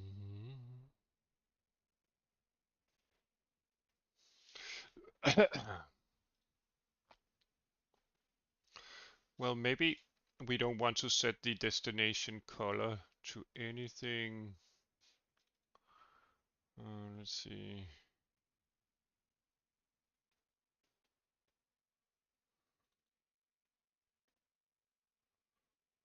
Destination color. Let's try that. Maybe we already have a zero somewhere. D3D12 blend destination color.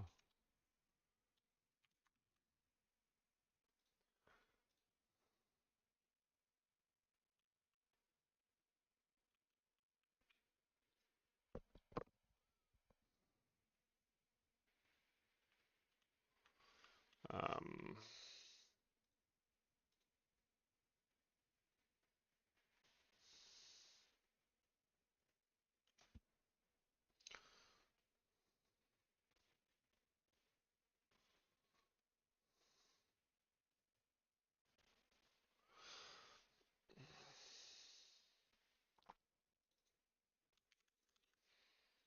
let's see. Let's try D3D12 blend.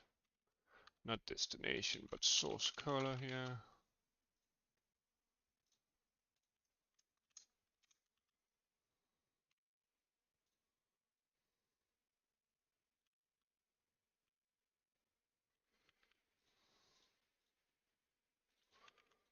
Well, obviously the alpha.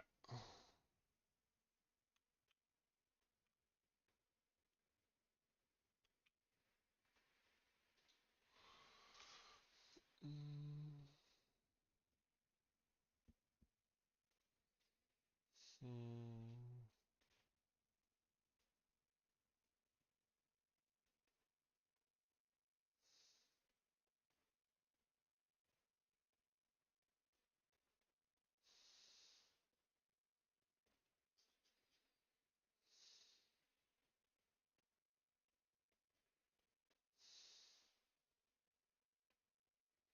We use the alpha, but whenever it samples these parts of the textures, which are supposed to be transparent,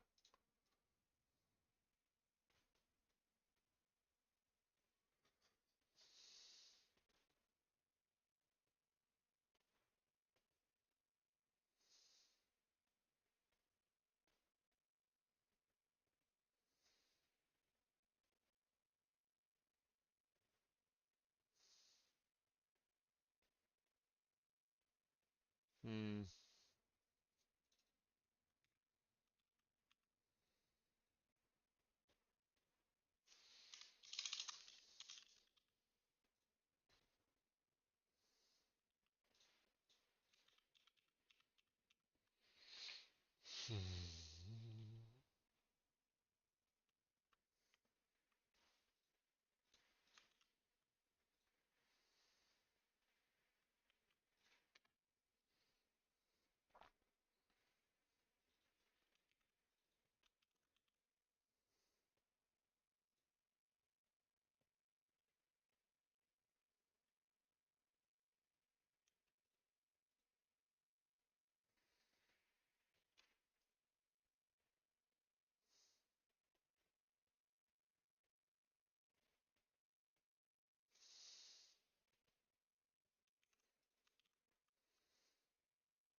Well.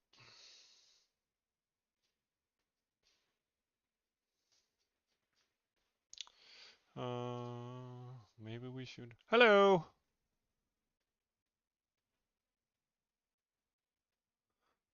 Yeah, yeah.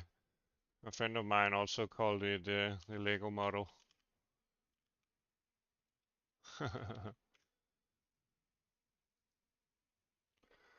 um,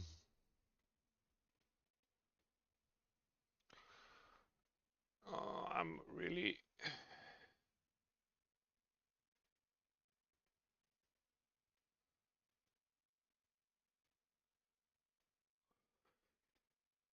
Uh,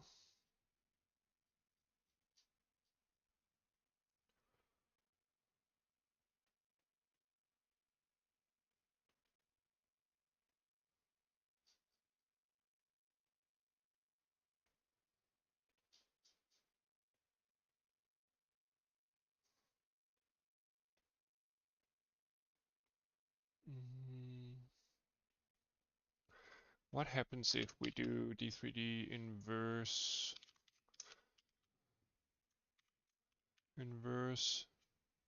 source alpha?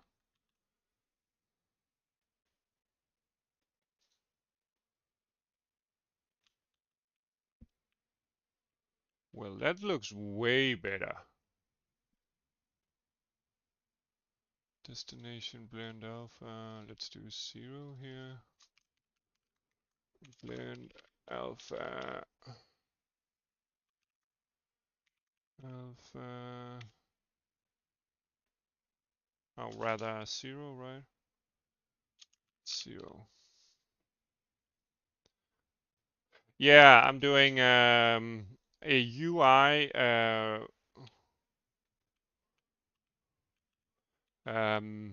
As you can see here, I'm implementing the render part of the UI.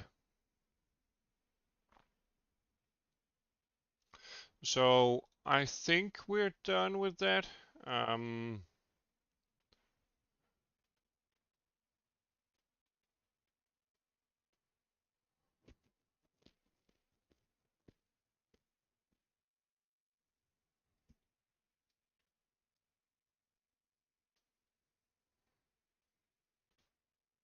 Does this change anything? Probably not. No, it doesn't. Great stuff. So now I've created a system where I'm able to specify a UI component here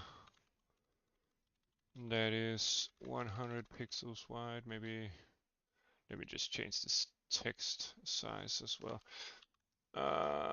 And is that big? Oh yeah. Let me see if I can change that. Uh, uh,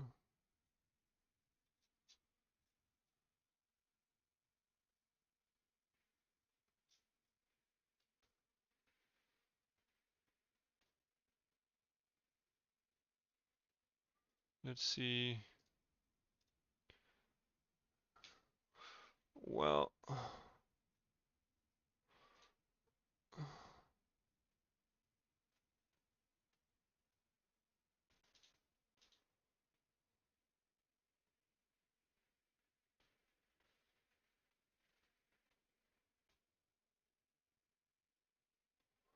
Well, maybe I could.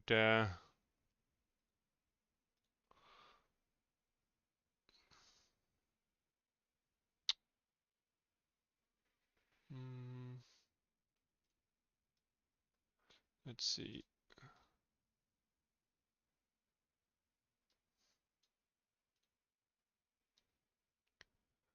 Well, on my screen, let's see.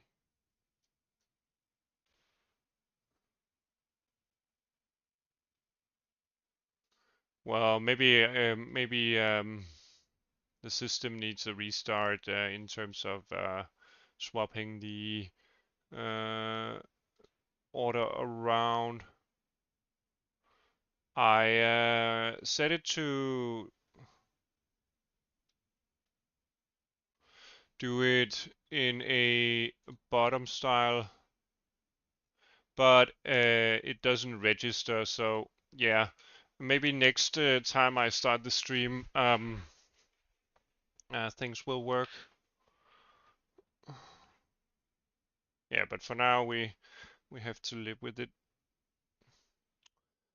So yeah, we're starting to be able to create different UI elements. They're getting blended to our screen. Whoops, I wanted this to be in the corner. There we go. And this is, the height is not supposed to be that big.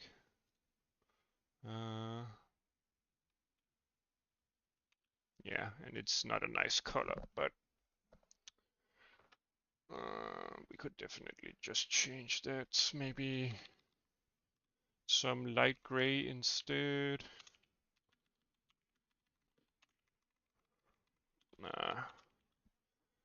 I think the UI system will use a sort of, well, the text is so fast that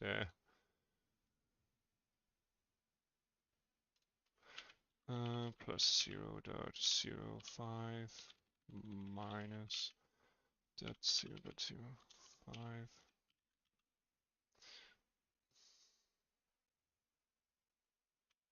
Well, that's too much.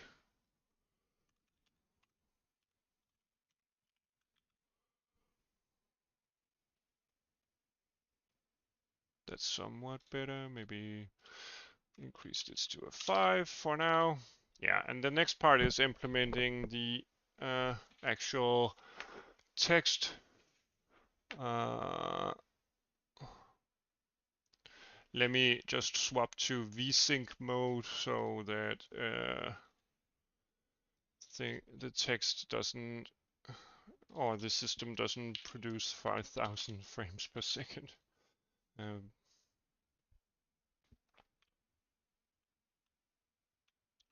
Well, it's still kind of blurry when it's swapping around like that. Yeah, I think I'm updating way too fast.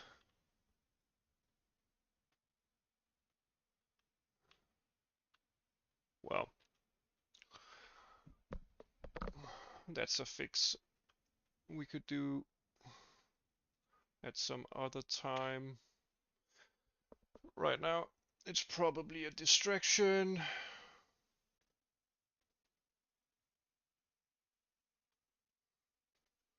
Okay, so our system here is able to draw kind of like window-like areas.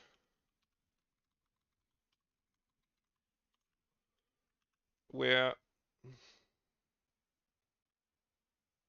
it will be like UI elements. It's a rough start in terms of UI elements, but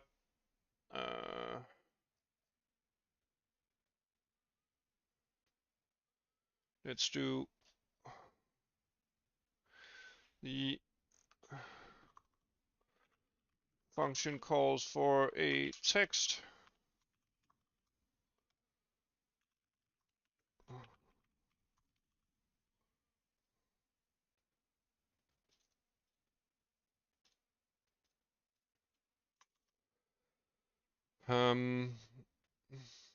Where we will basically do this code here.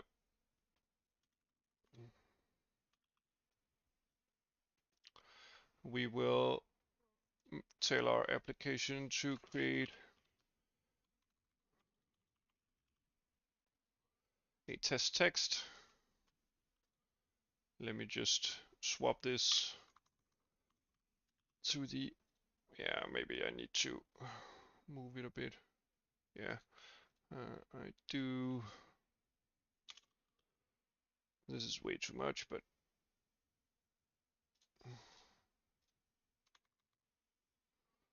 Maybe 25. Oh, we should do hot reloading instead, actually.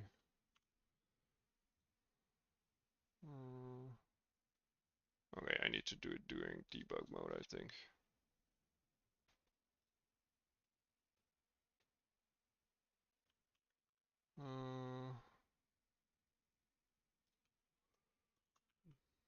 Let's just move this hot reload.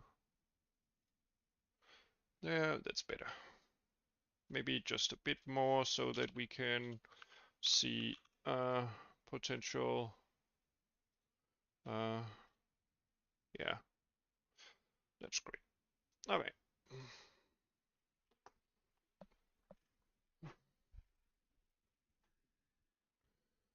I have to get used to working with hot reloading. Okay.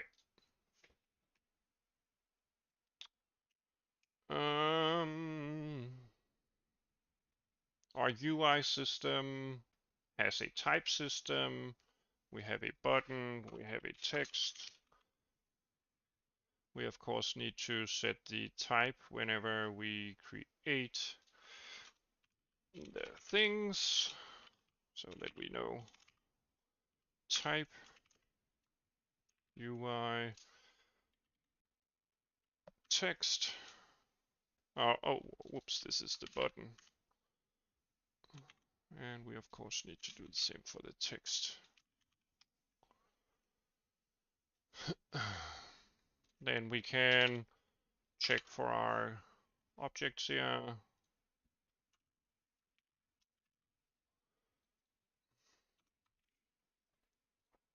And if the object second part type equals UI UI object type. I think, what was the name of the enum? UI object type. I of course have to spell it correctly. Spelling is hard work, people.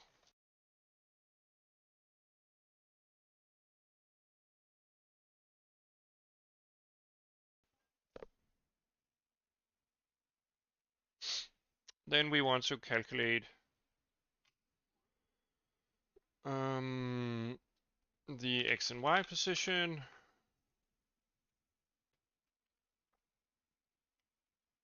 Let's just say that we for now have a text area with an arbitrary size. We calculate the X and Y positions. In terms of that, we don't do this anymore since we just pass in screen space coordinates, or rather pixel coordinates, as you can see up here. And we of course need to set a color. Let's do red text for now. And then we want a std vector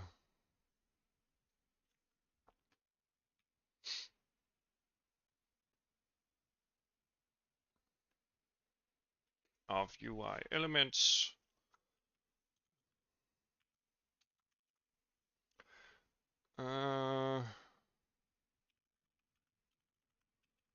Which we will set to render with text, and we will implement this. Let's see.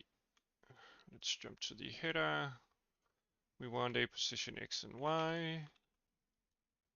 We of course want a std string reference text.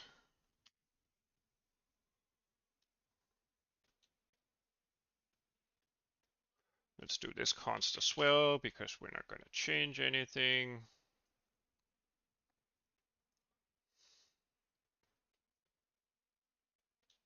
We need a color. And we of course need our screen width and height for our translations into clip space or DirectX12 screen coordinates. There we go, and we calculate our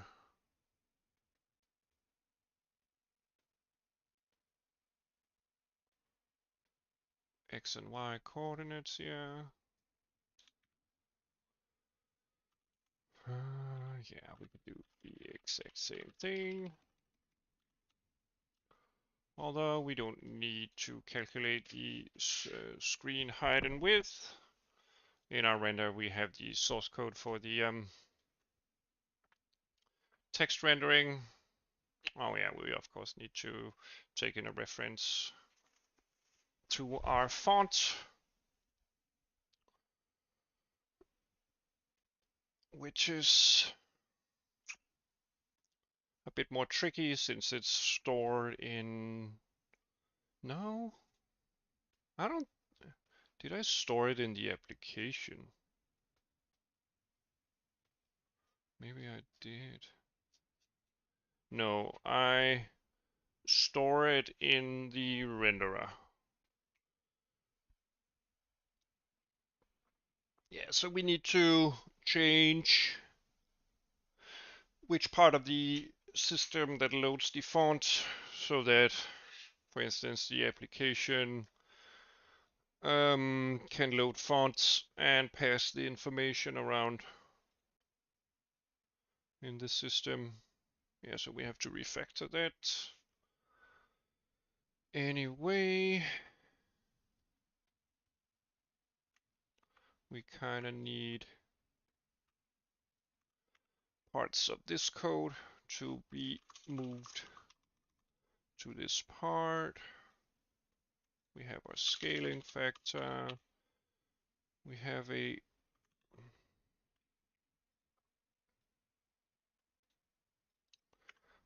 font reference. Let's see.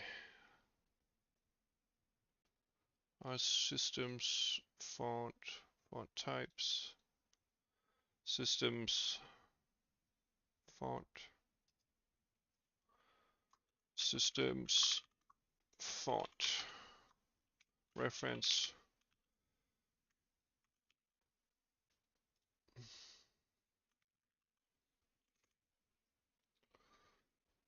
And we, of course, change this to our font reference. And we have our text here.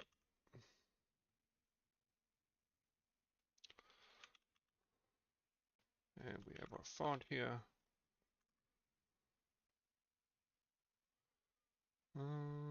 Okay, I of course need to include that.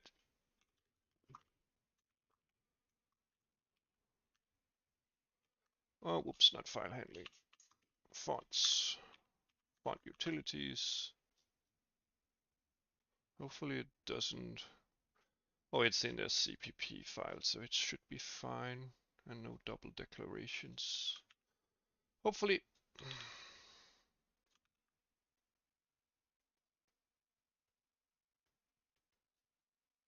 Let's just replace the instances of that. And let's do screen width here. And screen width, screen, whoops, I deleted something there.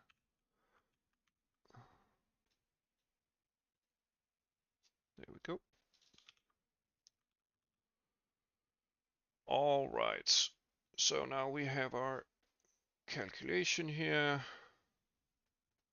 We definitely do not need to copy it anywhere in terms of memory, because that will be handled someplace else. Screen width. There we go. So now we build a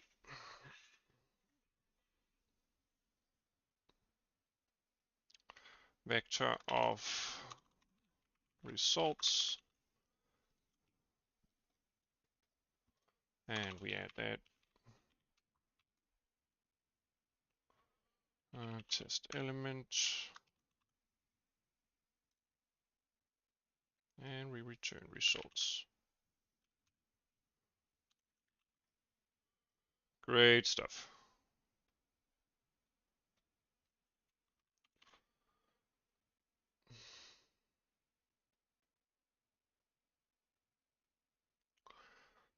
So we take in our text, let me just disable this, the font, the position in screen space, the color, and then some screen information, and then we process into DirectX12 based screen space.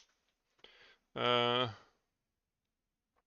do our previous work on translating the font information for each character into something that is renderable, and we return it as a vector of renderable information. Now, this function, of course, doesn't work. Um,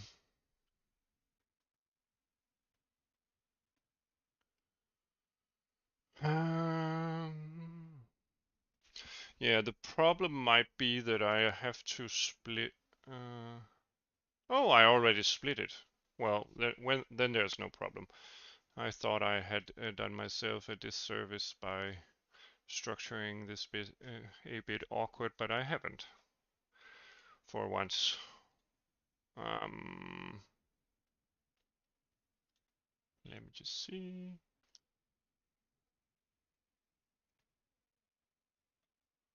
Let me just see. All right, so let's try to fill out the parameters that we can.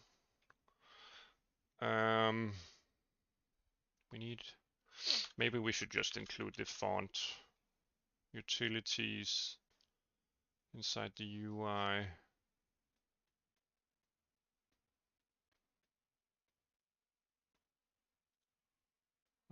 We don't need that. We can move that.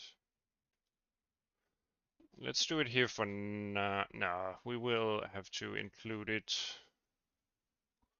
Well, we only have to include the font types, of course. Systems, font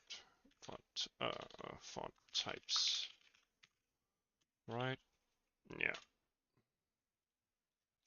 So now this part of the function, we can just do it systems font as a temporary here. So we pass in our string, which is our object first component, since the name is also the information for a text field. Then we pass in our X and Y and our color and our, didn't I do that right? Oh, first the font, of course, font, X, Y, color, M screen width. Oh yeah, of course the instance, because it's static. M instance, M screen width, M instance, M screen height. Yeah, so this will process that.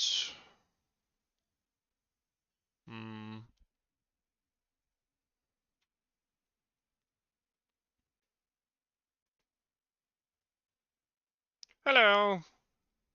Fine. Pretty fine. How about you?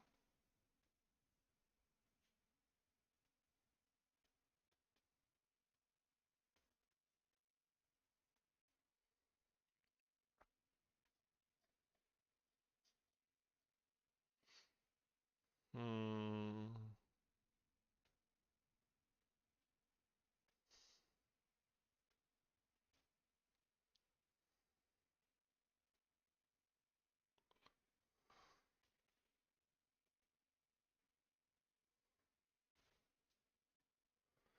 The picture in my avatar. Yeah, I think yeah, I did.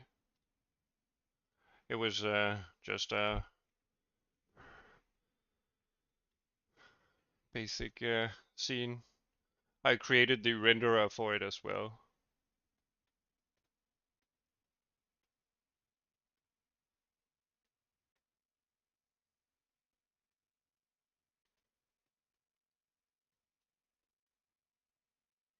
Let's see. So we create a series of UI elements. Uh, Maybe we actually want this to be pre-declared.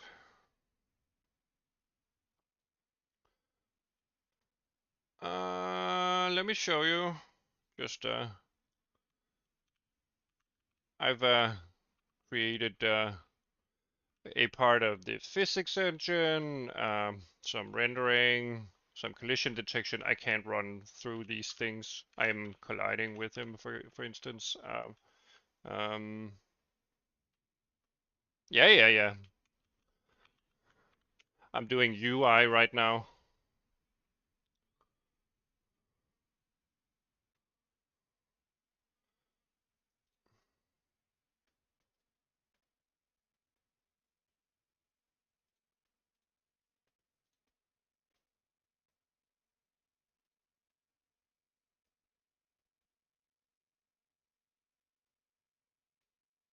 I haven't decided exactly yet. I will do different systems, and then I'll start messing around with gameplay. But I've let the viewers on the channel help decide what to do. It's gonna be somewhat like a Doom clone of sorts eventually, but with a physics engine.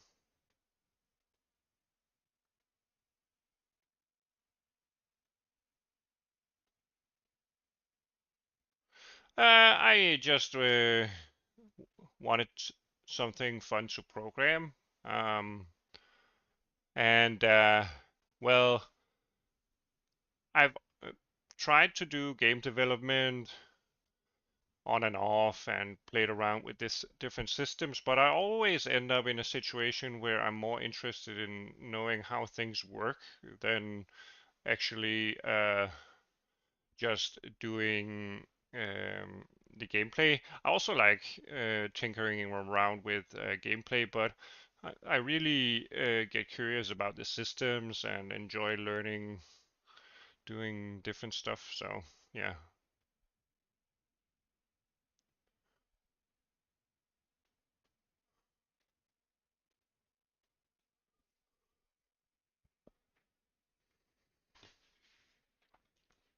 How about you? Are you doing any programming or game development?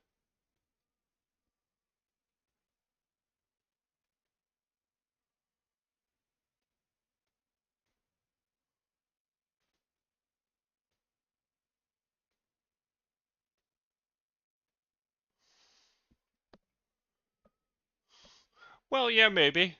I think gameplay will be fine. Also, I just find game design a bit more daunting. So yeah, I'll definitely do a whole game. Uh,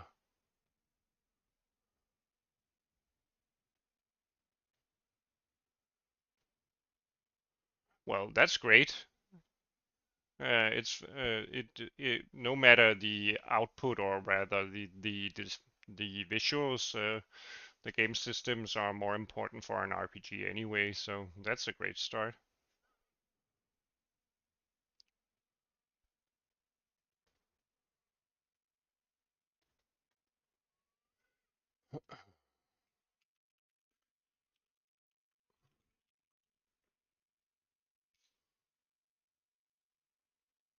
Yeah, okay, great stuff.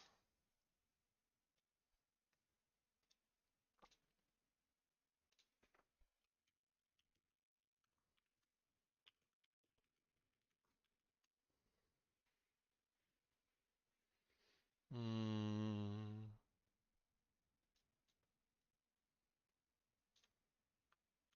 okay. Let's do a temporary here.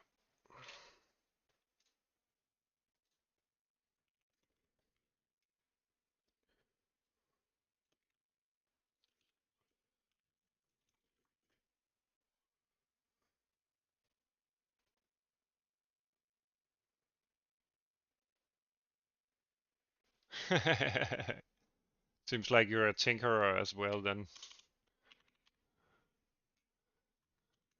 I do find that I enjoyed myself when I implemented the physics engine and some weird scenario happened. I find that hilarious. I mean, even if it's buggy or something, I don't care. And the surprise in what happens really amuses me, but yeah.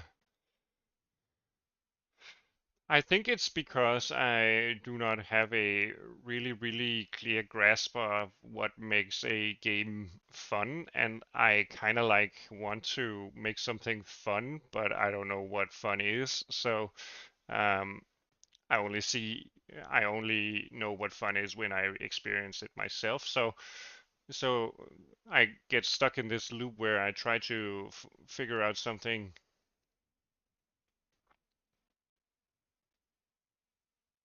Yeah, exactly. Yeah. And if it looks funny, well, you get that part of the enjoyment as well. But yeah, I think I mean, I end up setting up myself for failure in terms of um, wanting to create something fun and then not knowing how to do it. And yeah, well, this creates an infinite loop of not doing anything.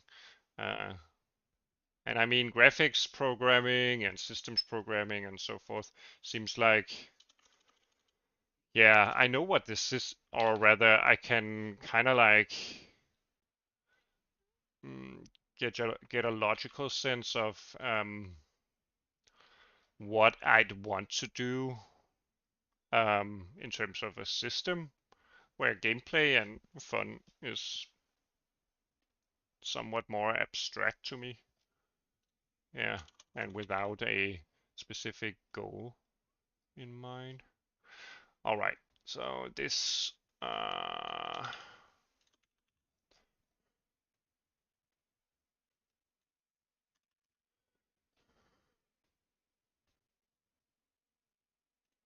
Yeah, my whenever this engine kind of like gets to some a point where I think it's usable, I'll probably do a personal port of it and maybe do. No. I work. I have a degree in a healthcare related field, so I work at a hospital. But there are different books that kind of like hold your hand, and as you get more and more used to the math, you kind of end up understanding it. Uh, yeah, at least how it's used and what would go wrong. I mean, by doing the renderer, I got a basic understanding of the math, and by doing the physics engine, I really had to like get a better understanding of the math,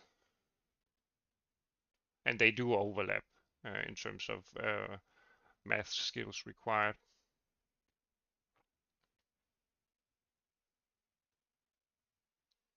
I usually learn as I go.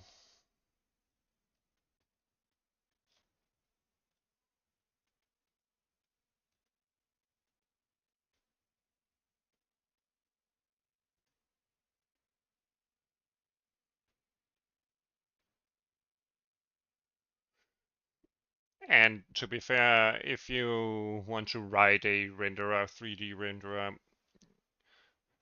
it's not mandatory that you really understand the math as long as you can apply it.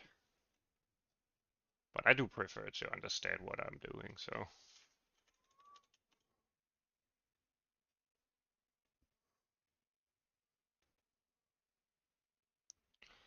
I actually think the books on physics engines are way better at explaining the math than the 3D graphics books.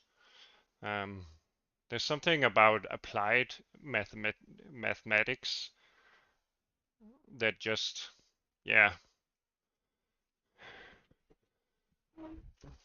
seems more understandable to me at least. Okay, so we parse our text information here. We append a text buffer, and then we have our output where we first add the primitives, and then we will of course append the text.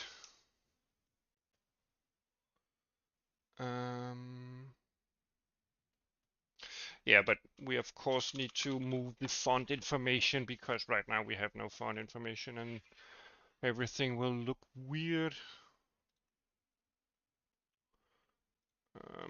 So let's look at our renderer here. This can eventually be removed. Oh, wait a minute. I have a problem here. I have to separate.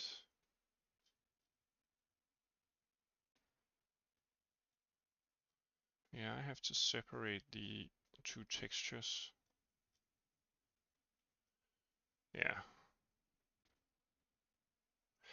Maybe we don't want to append. Maybe we just want two vectors instead. Anyway.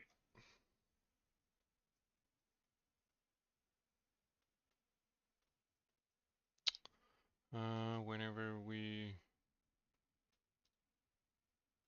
Are we the...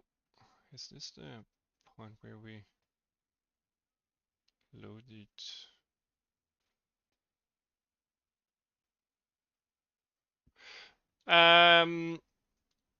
Yeah, I already did a text implementation, as you can see over here. The FPS is drawn to the screen every frame. So the system already has text rendering, but I want to.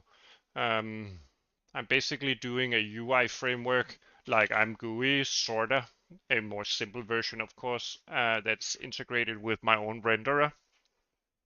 So where I can tell the UI to begin a frame, begin a window, and then add text to that window, and then it's supposed to give me the render information, and I pass that to the renderer.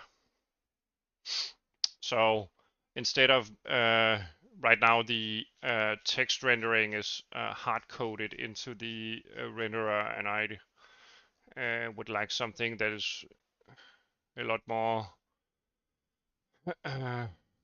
what do you call it, applicable to different scenarios, I guess. Um, yeah. Where do I call the font utilities? The font utilities. Let's see. Find font character. Well, that's not the font loading. So, did I simply in the renderer? No, I did a separate font types. File handling. Is it that it? Yeah. So wherever I include the font loader here, I will be doing the, yeah, okay, I do use the font loader. Let's just remove it from the renderer and see where we get an error.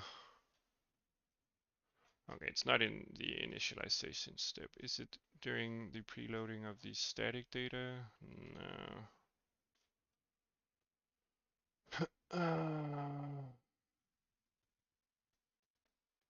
Huh.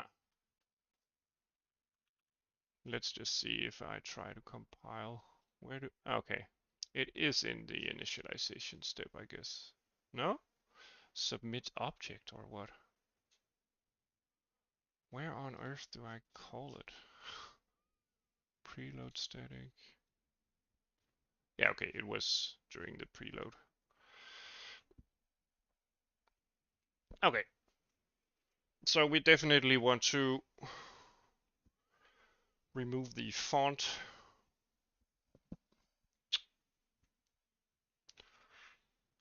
from the thing here, the renderer, because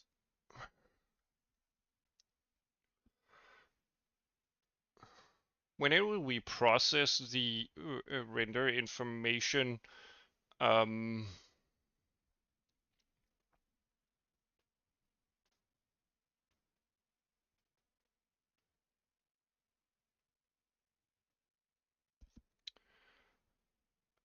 whenever we process it,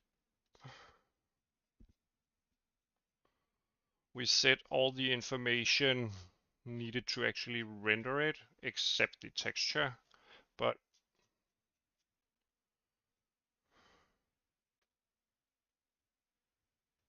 that means that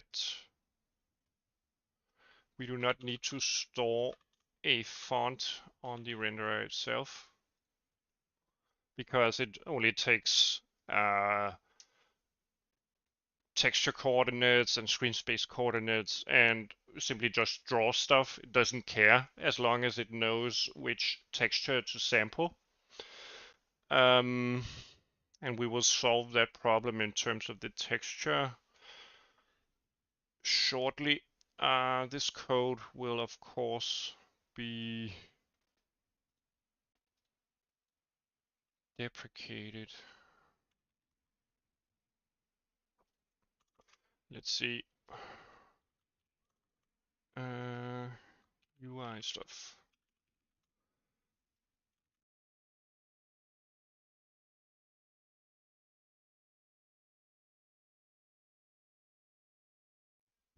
Our text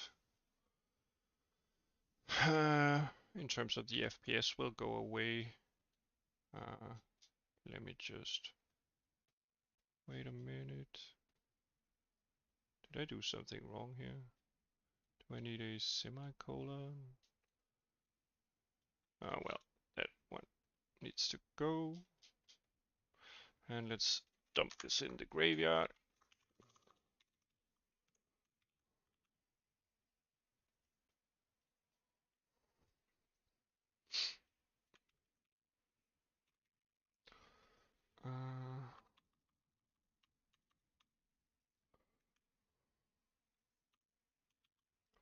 Alright, everything should compile now. Yeah, and our text is gone, of course, but that's temporarily. So the application will now, and we will move things out of the application eventually, but let's see.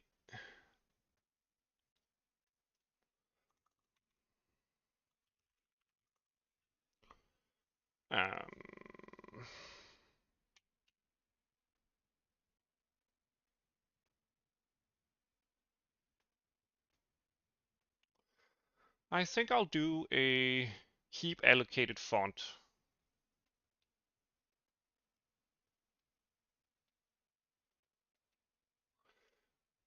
Meaning that we can, in our application here, I'm not including anything. No. Our application needs to include the system's font types. Maybe even,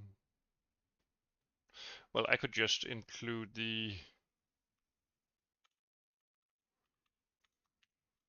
file handling fonts, font loader, and then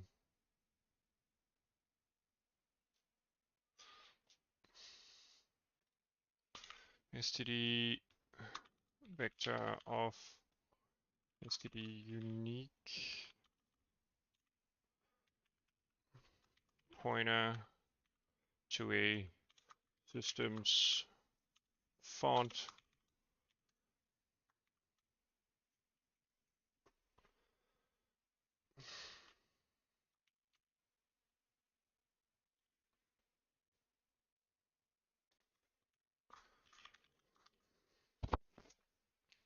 Because then we can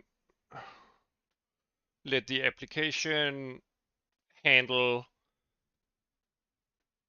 our fonts, and we can be certain that even if we pass a pointer, we size the vector or whatever, that our pointer will be valid.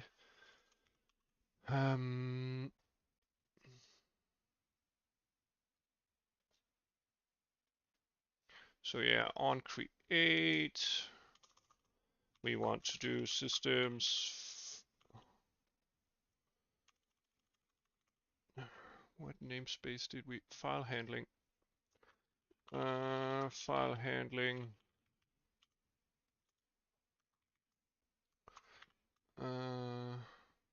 And our fonts. Where did we store them? Okay, fonts slash seasons and the seasons font information. And let's see the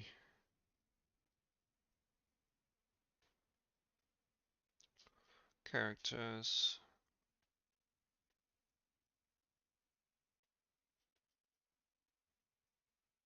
Yeah. So whatever heap allocation we get for that, systems font seasons font, and we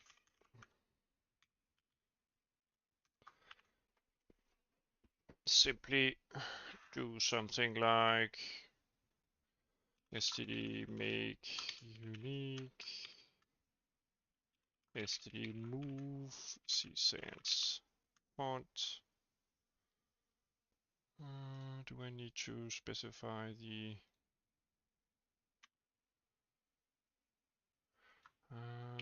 systems font type here? There we go.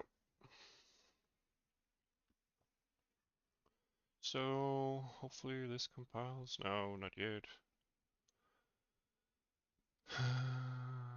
Well, the application doesn't need to step out because it's in the root directory. All right.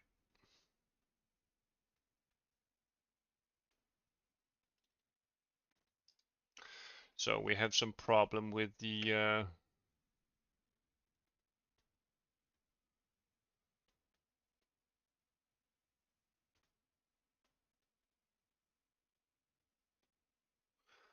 yeah, it doesn't like when we have a default delete operator.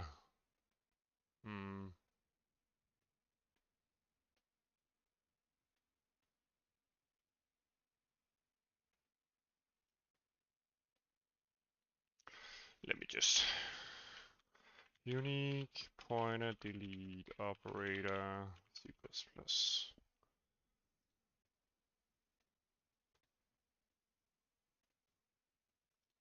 Default.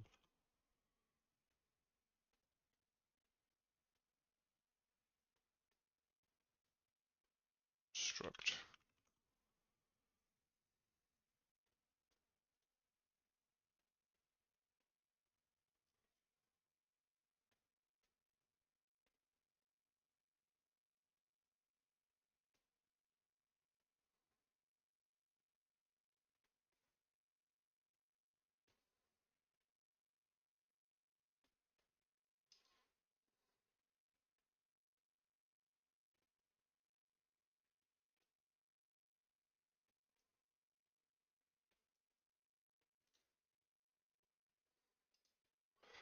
Uh,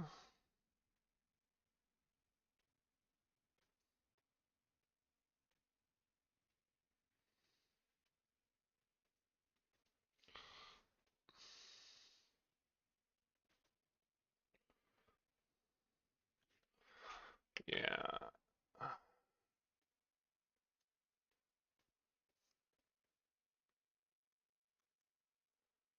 A deleted function.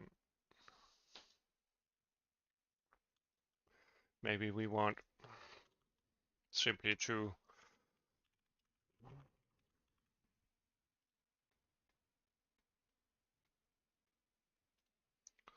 uh,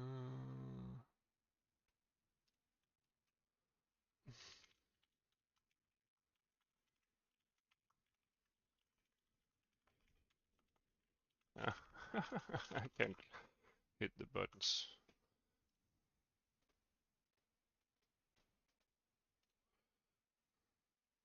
Attempting to reference a deleted function. Hmm.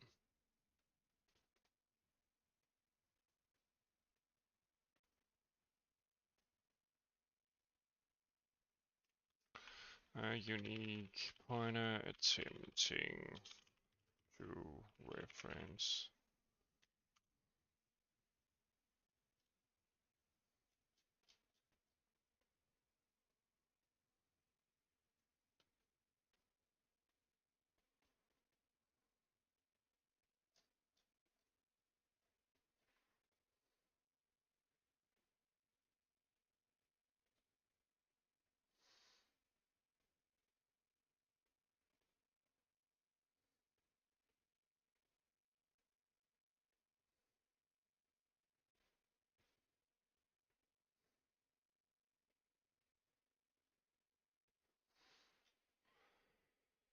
Hmm.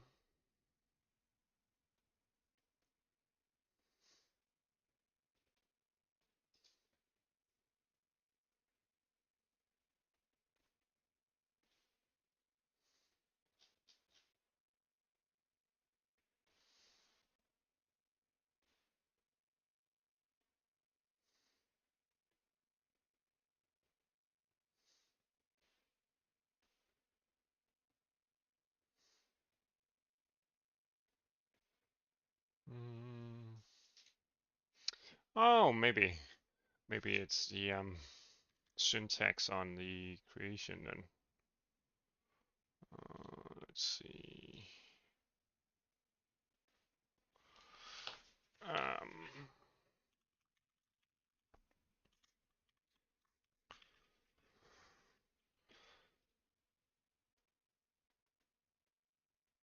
no.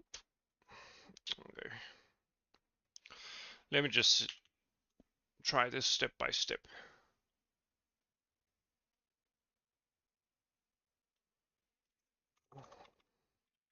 std make unique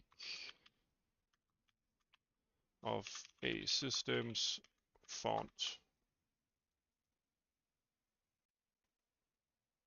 type c-sans font.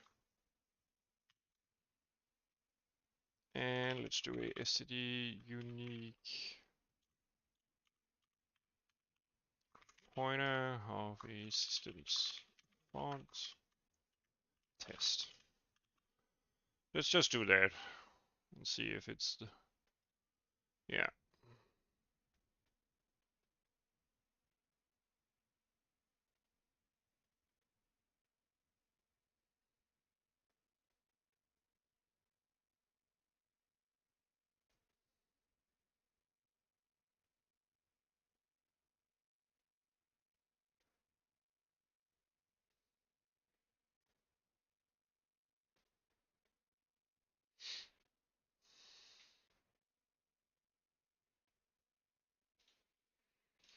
Let me see. Am I doing this wrong? Create unique pointer to struct.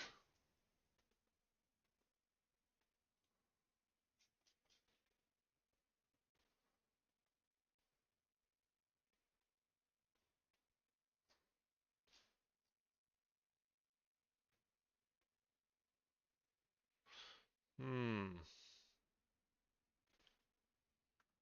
Does it want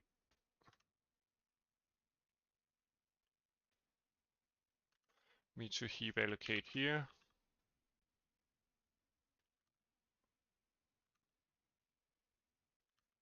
No.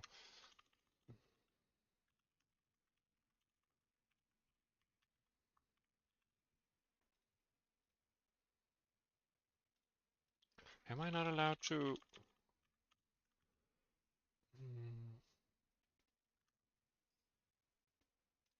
Make unique. I'm not used to using smart pointers that much.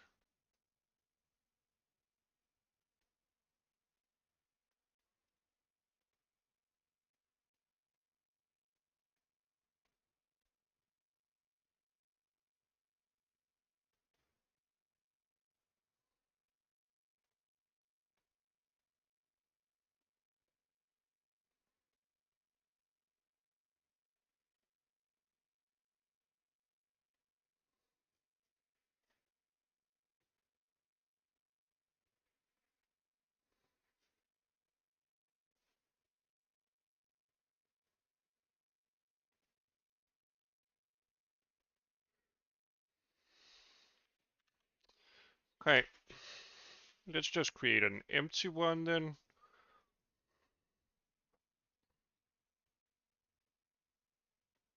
Doesn't like that one as well. Systems, font. Yeah, it's pertaining to the actual struct then. If I disable this, no, I can't do that.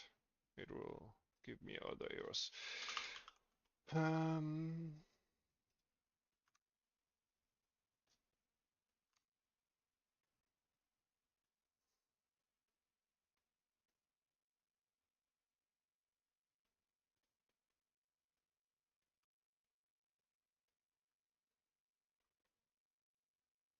Maybe we should do font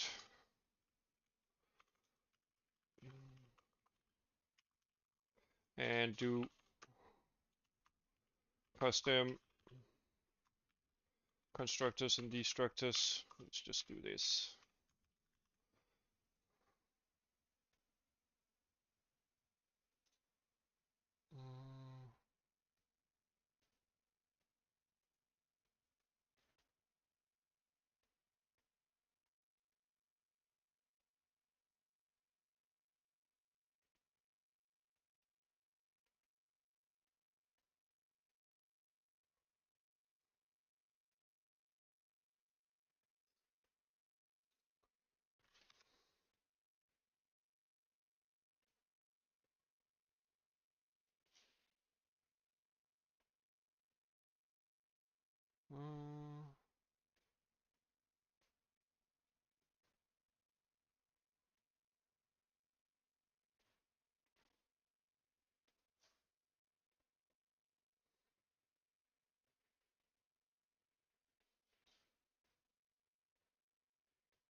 Okay, maybe we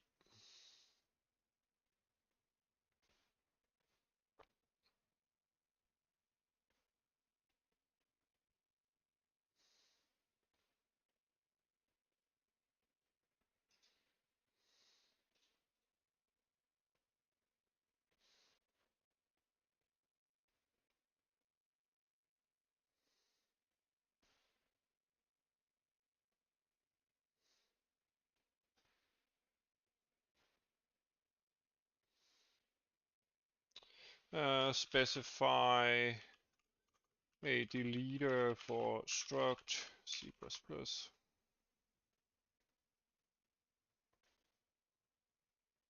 Unique pointer.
Let's see.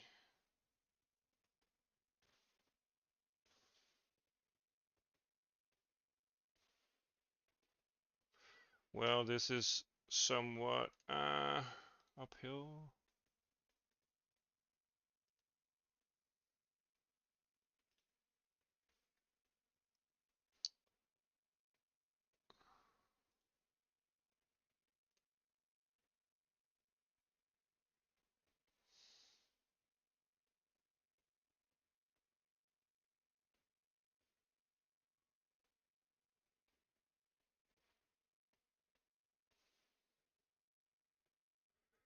So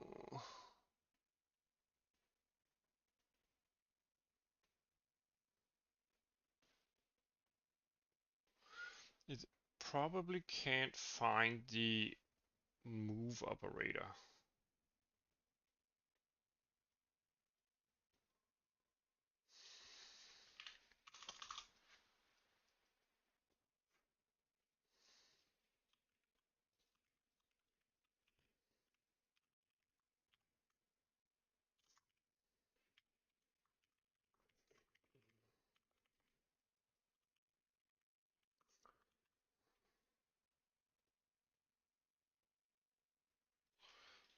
Let's see.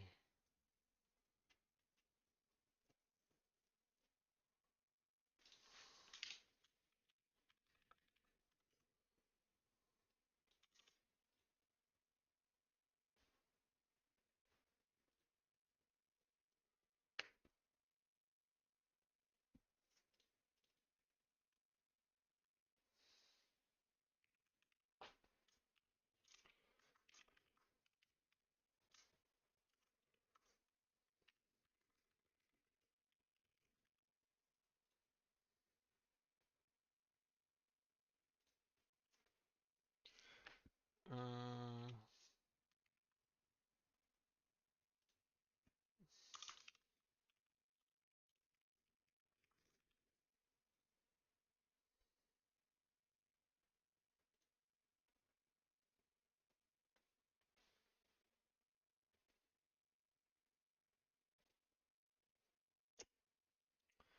uh,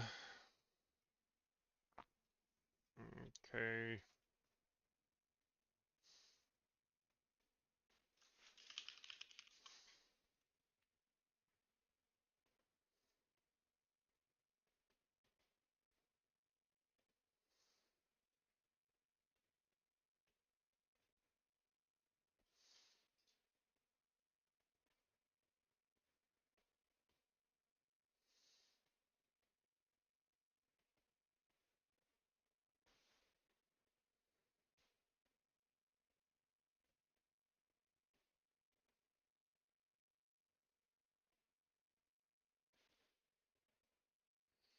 Hmm.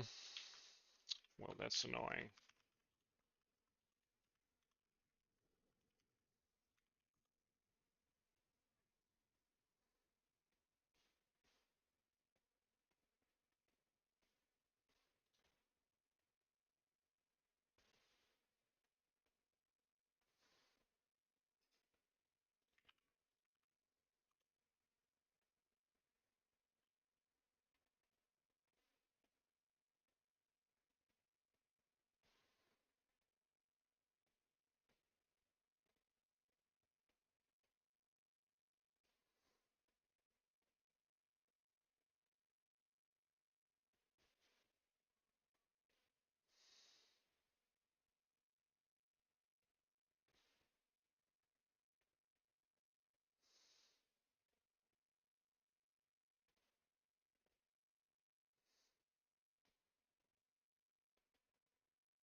Let's see.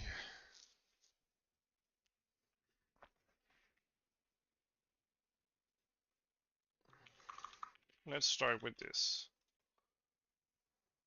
Does this compile? Nope, it doesn't.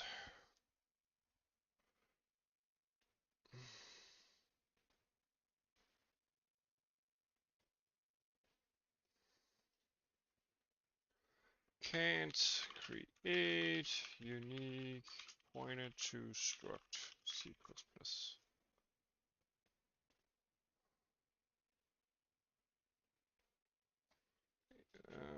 Compiler.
Well, I guess it is a problem. I mean, this will compile fine.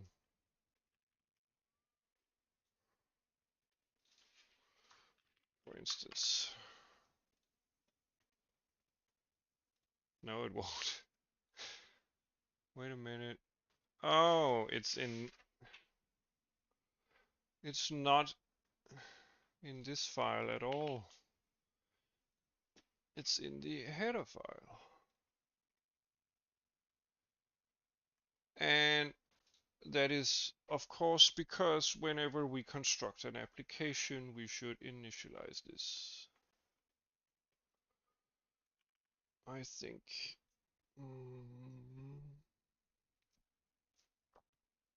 Or should we? This will make it go away, of course.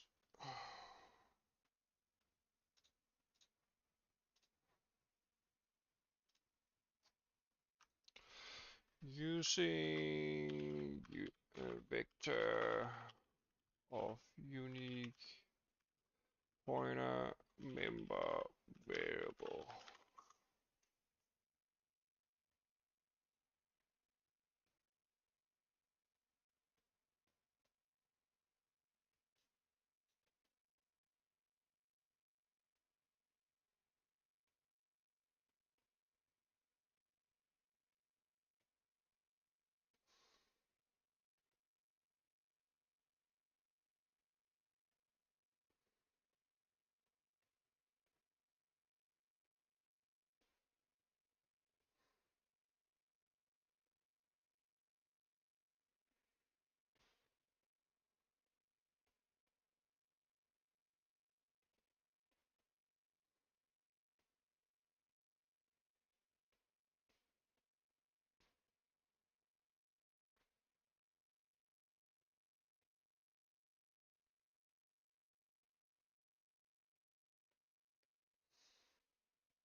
Uh,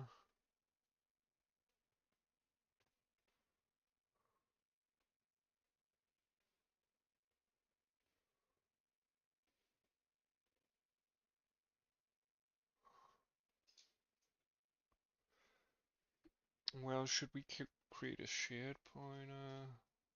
Then we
ah.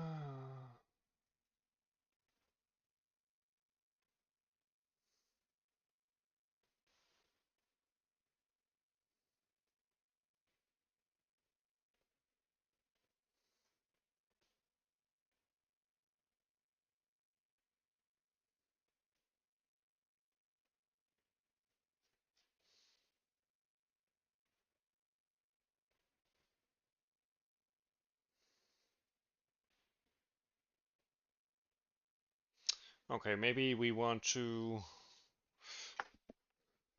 just handle this in the constructor.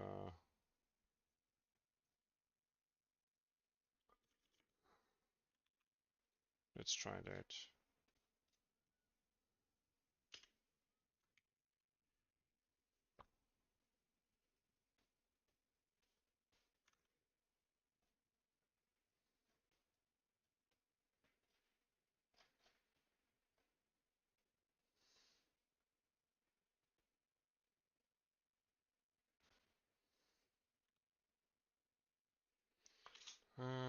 M fonts.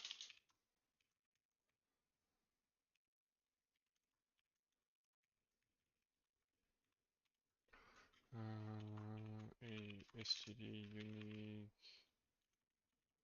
make unique systems font new systems font.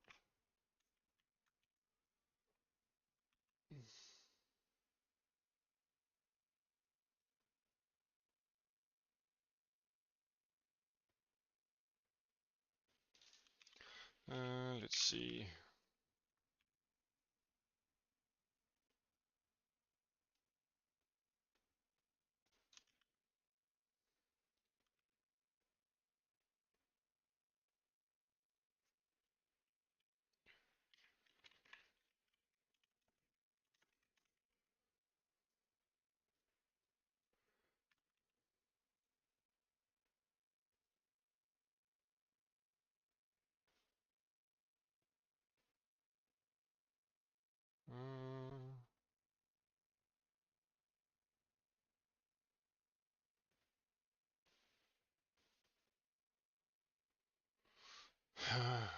Uh,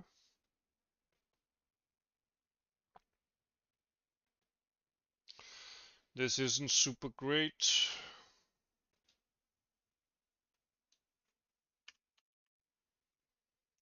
The problem is that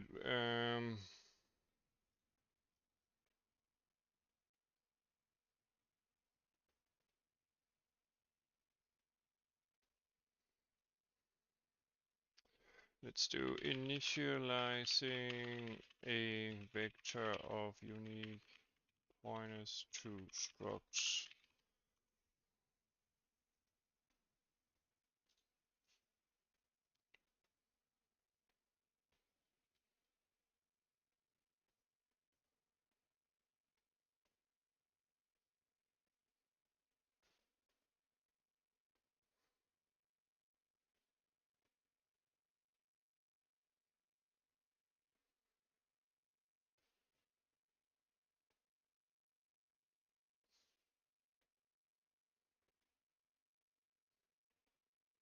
Let me try that.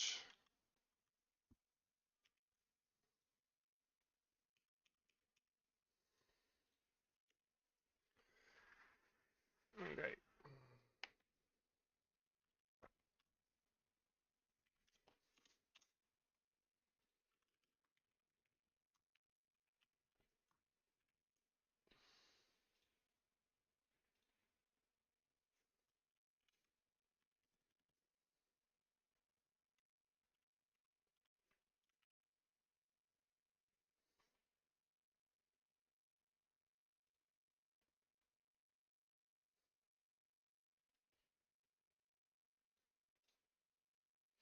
No, this gets messy.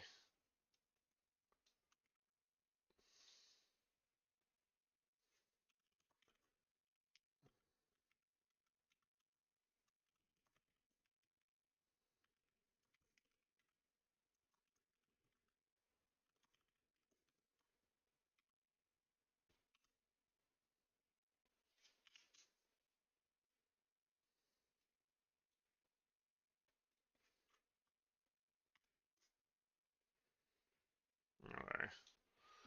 So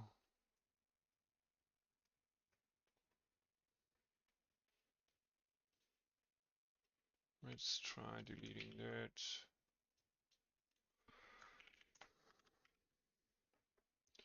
So we create a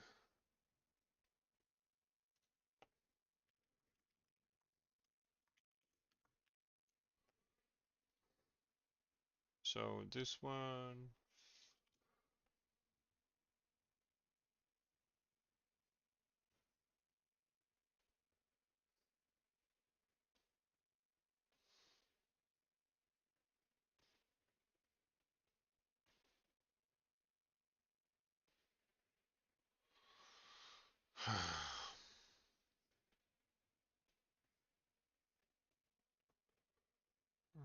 make unique.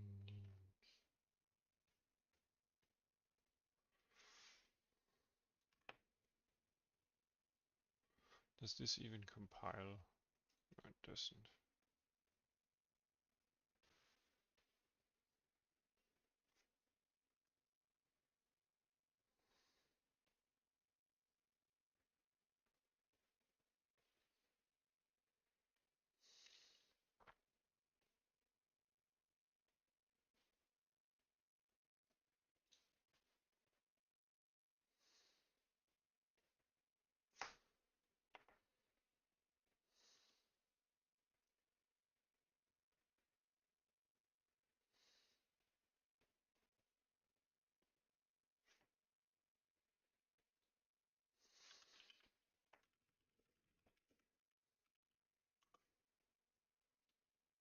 Mm,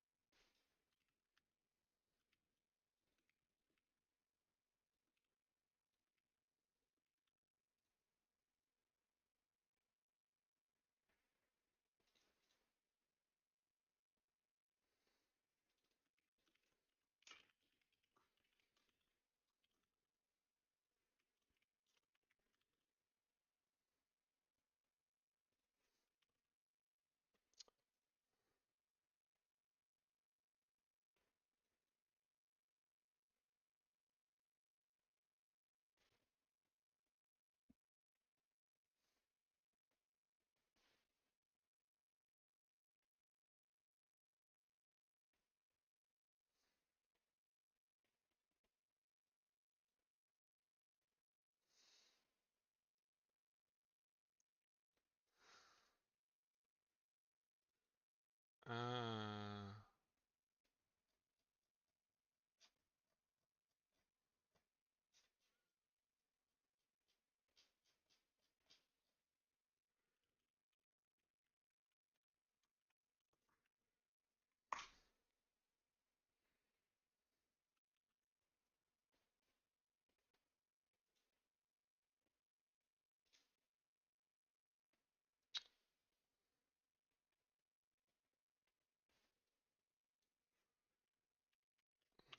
okay. It pertains to the type of the whole thing. which kind of collides.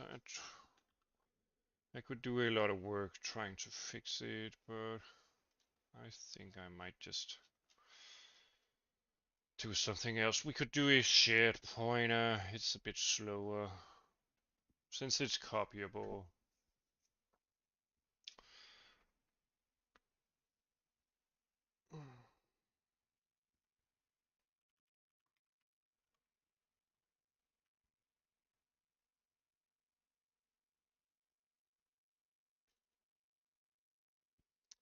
And let's remove this, and in the application here,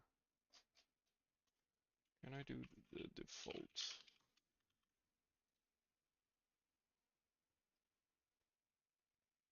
Yeah. So we will do a shared pointer, since I'm not gonna hassle with the unique pointer stuff. They can only be moved, and I don't know how to make it work with the structs. Make shared.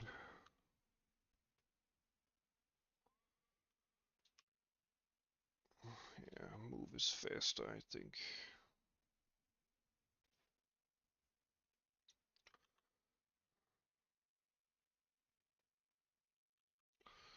Yeah.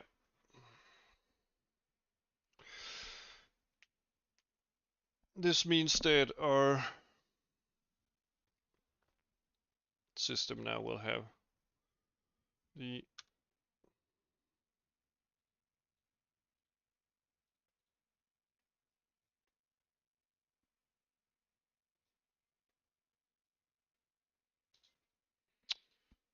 information here.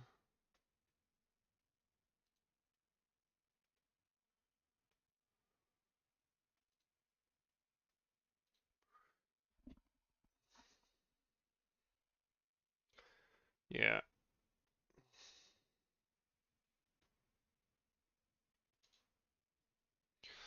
Great stuff. I think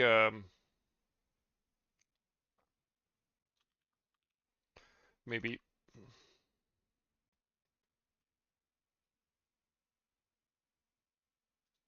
I'd want to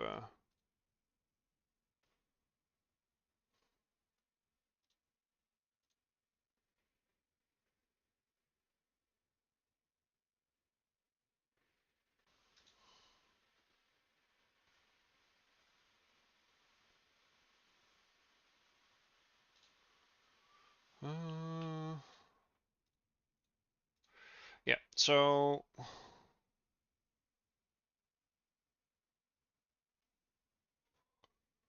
our UI will, during initialization, take a systems font pointer.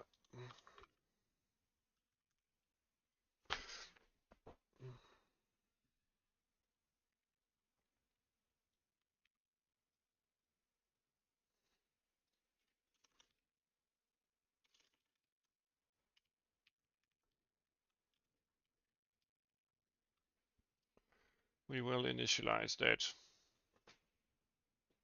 as a null pointer, and during our initialization step here, we of course set the m instance mp font to the font.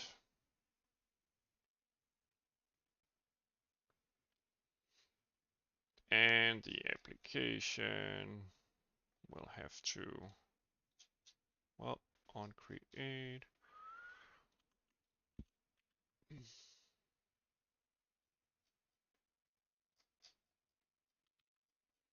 we need to load our fonts before we do anything.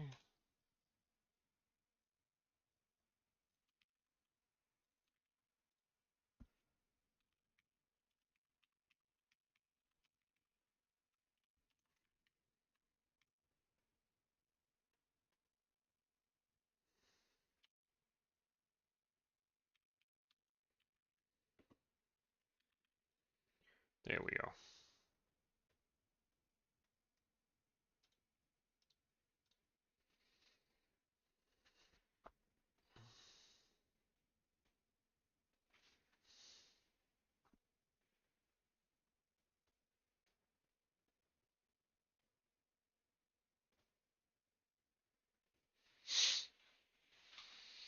All right.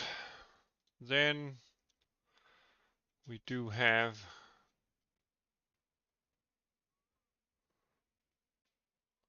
our font here, which will be grabbed from the m instance dot mp font and dereferenced.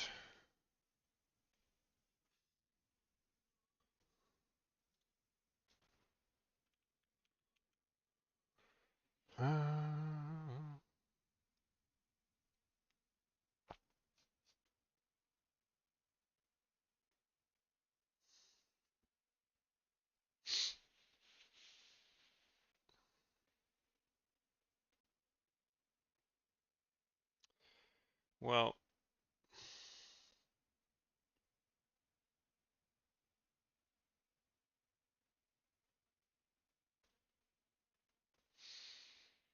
yeah, I definitely need a break.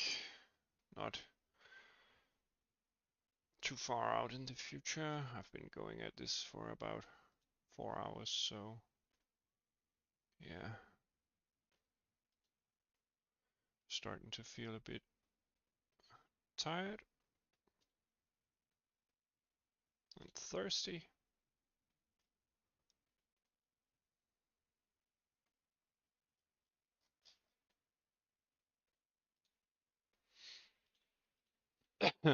Excuse me. Anyway, um, so the problem was that we kind of need two UI elements and text.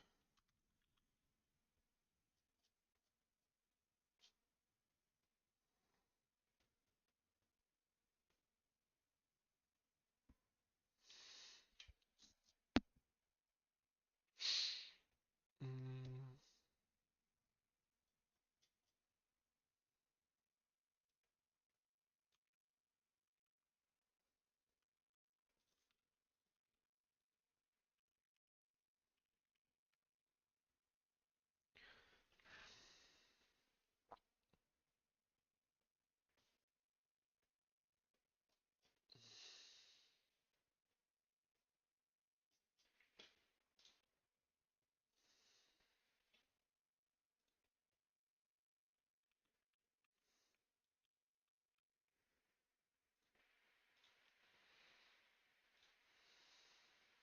let's see. So now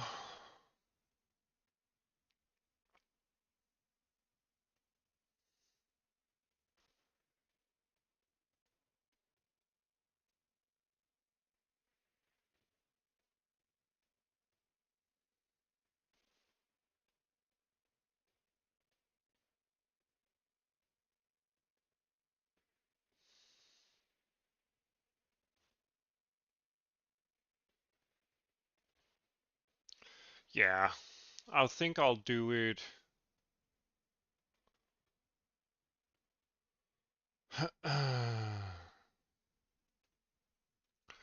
Out renderer out primitive data and then out text data.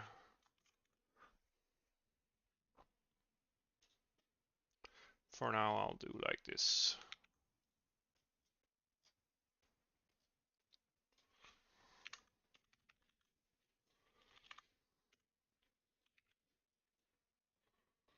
Mm,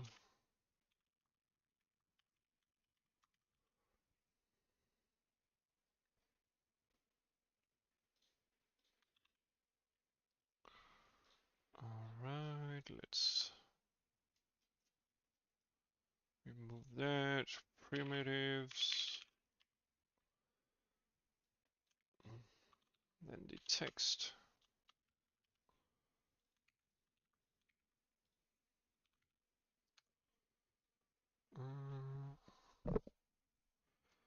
Primitives text.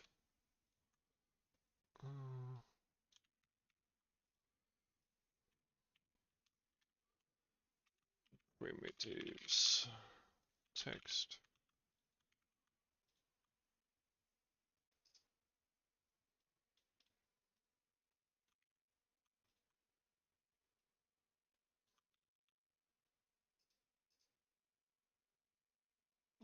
Primitives.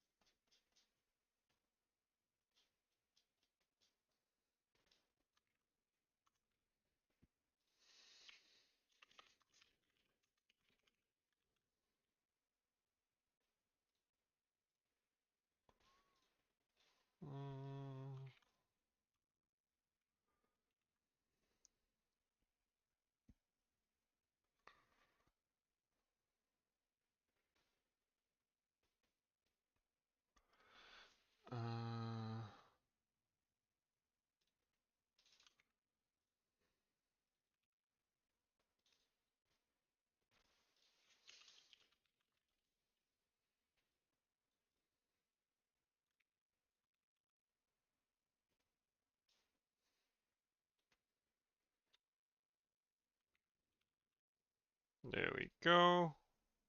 Hi, welcome.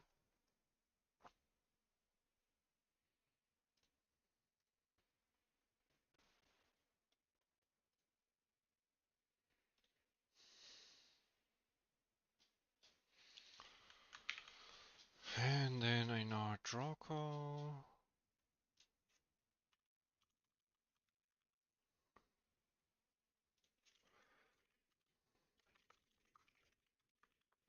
Does everything still compile? I think so, yeah.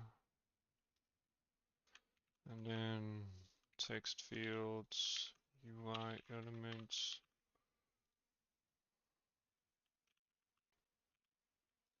Well,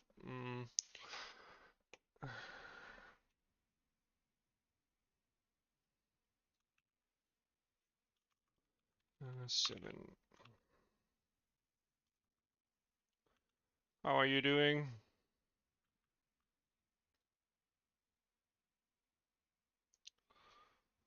Let's see the text.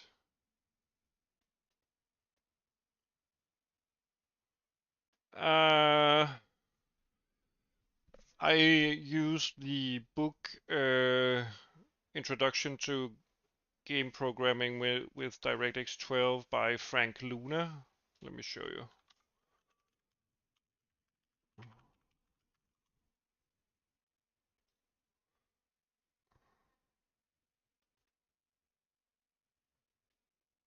Oh well, it's apparently there. This one.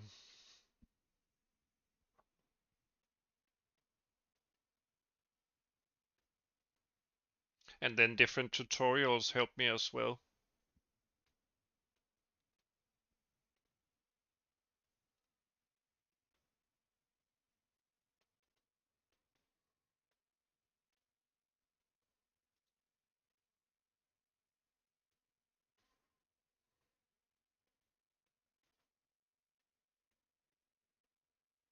Oh, wait a minute. That one has to be set at the end. Let me just move that UI thingy.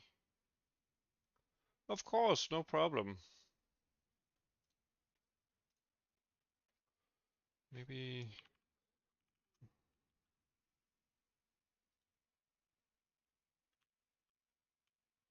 it doesn't draw anything. Maybe let me see if I get the information correctly uploaded to the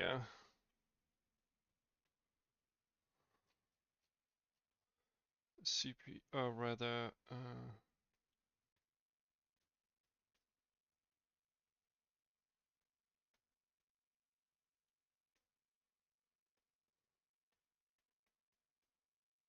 let me just see what NVIDIA Insight.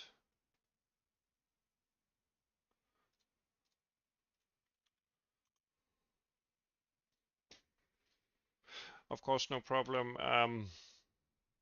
Also, tools like NVIDIA Insight, like this one, is really nice in terms of helping you debug your things. Let's see. So we do upload something, but the text position is kind of weird. That won't work. So that's part of the problem when we calculate the text position. Let's see. So build text.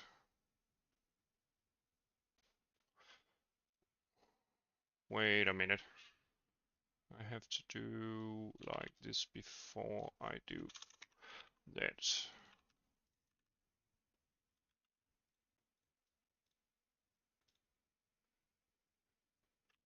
Uh,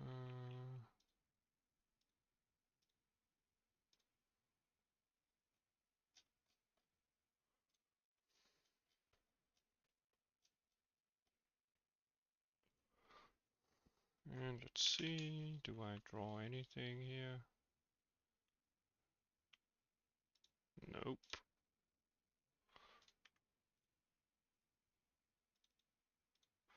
Also, are you still here? Because I can show you some great resources as well.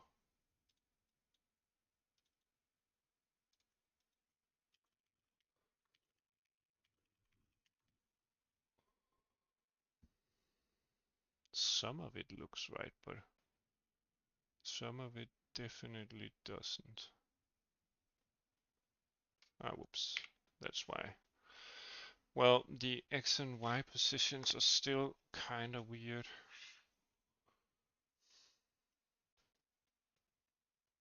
Huh.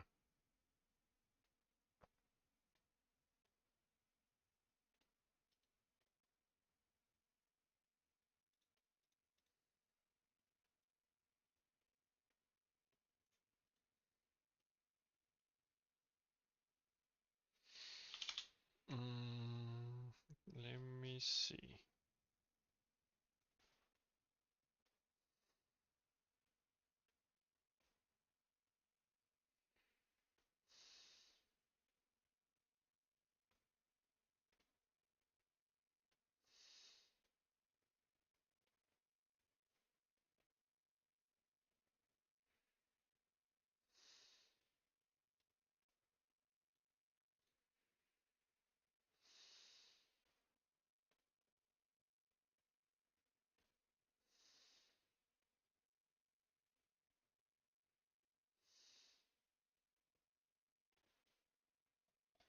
Hmm.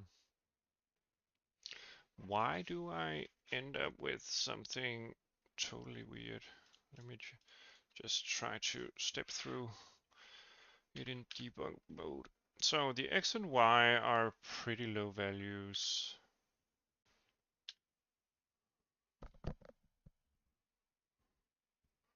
Well, wait a minute. I forgot to add this instead. I think it will be alright now. Well, not totally alright at least. Let's see.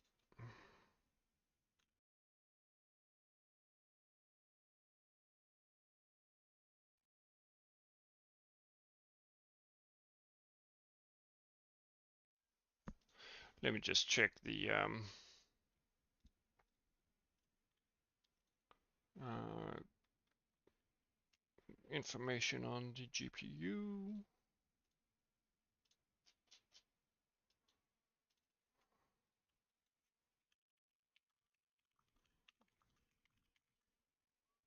Well, now we have something that, well, the Y component is still kind of like weird,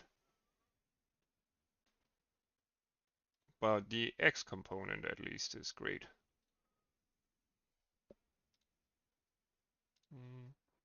So we fixed a part of the problem. Ah. All right. There we go. There we go. Finally. There we go. Our UI system, at least a simple one, is finally complete.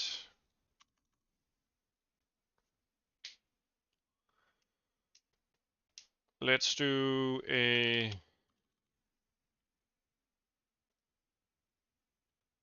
Can I do... toString... Can I do that?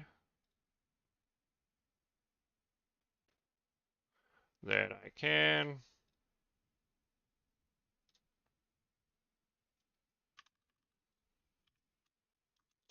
Let's do a uint unsigned int and do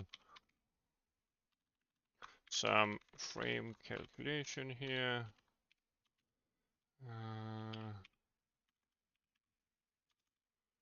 What do we call our time step? It's time step.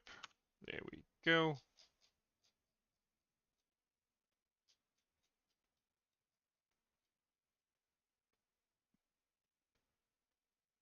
So we divide that. We add it to our system here. And we have an FPS counter.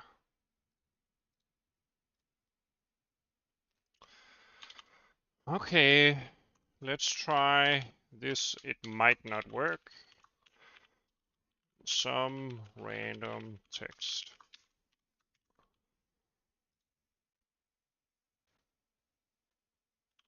It actually does. But for some reason it flickers.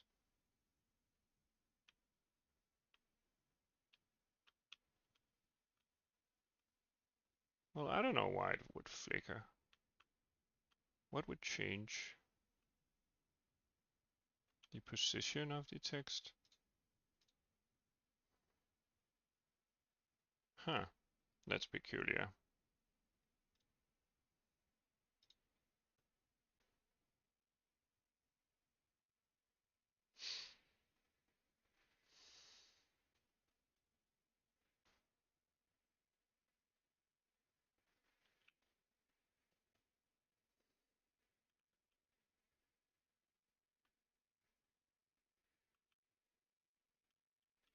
That is a tiny bit weird.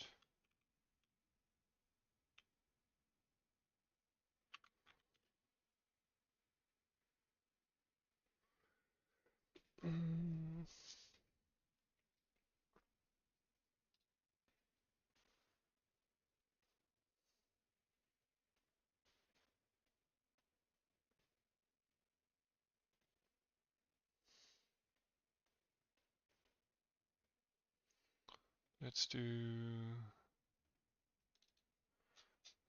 swap back to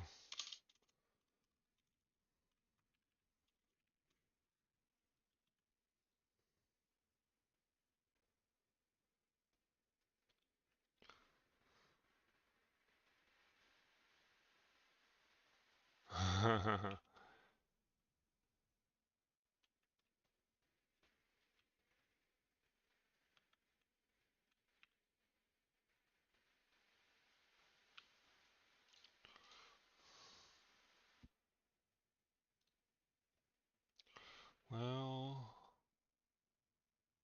now that's a bug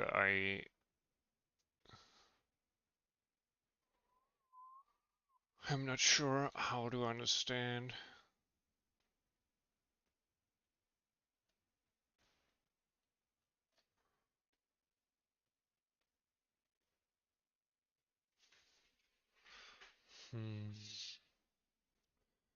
Maybe it stores some information wrong.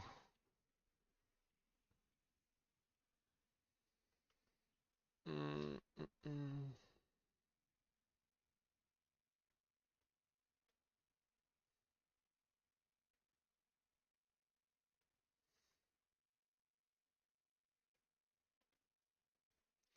Maybe it stores something wrong somewhere.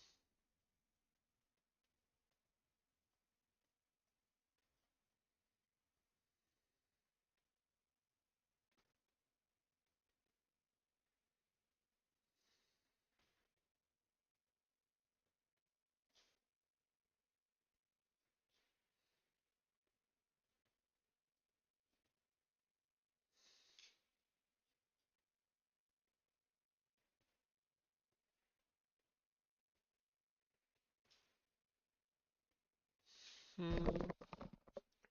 Well, that is a bit weird.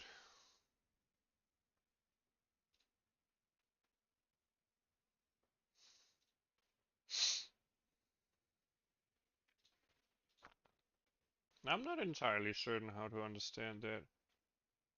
Uh,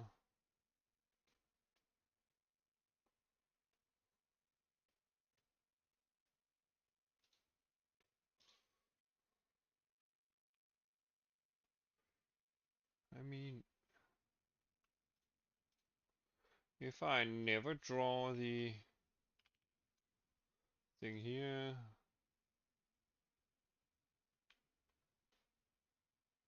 it does still flicker.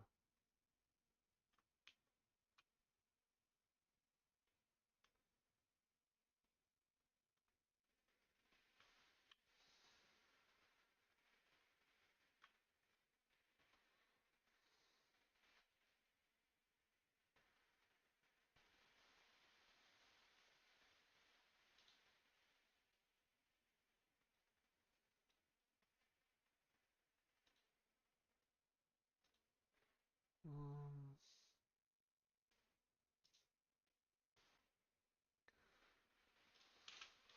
well, does it flicker if I only do like this? Yeah, it does flicker.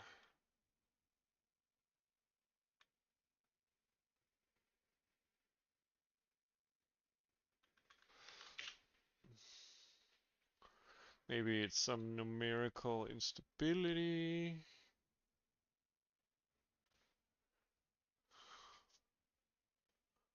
Maybe it's something else.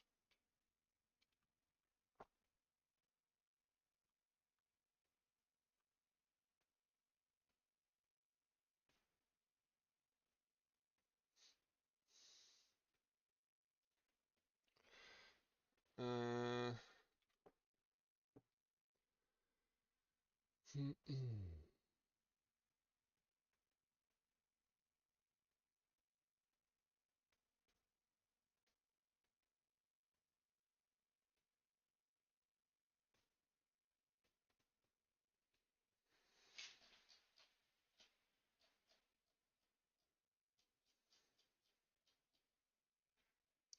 let's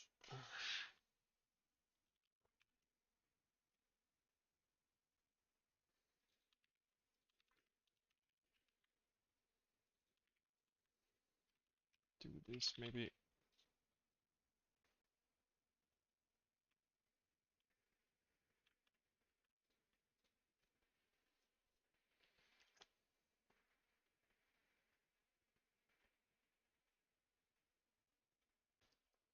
Let's split this.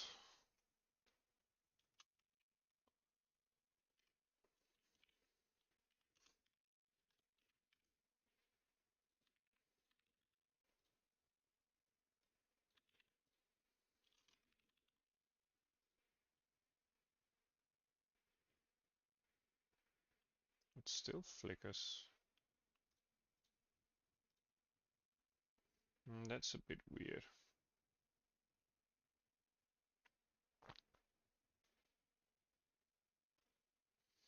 What if I don't draw the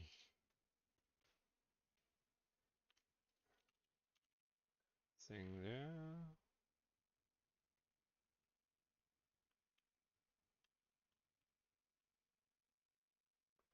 It probably pertains to how much is in the buffer and how to write out the buffer.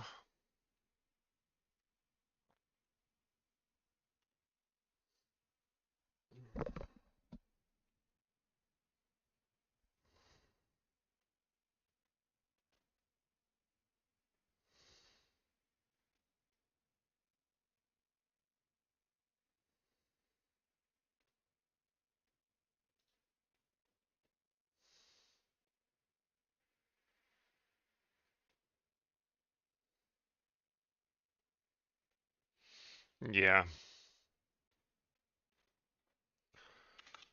it's some bug somewhere.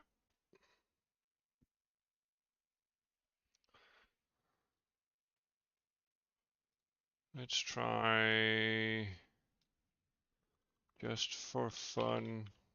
Sees trying to print data. Yeah, MUI elements and MUI text fields. If this changes,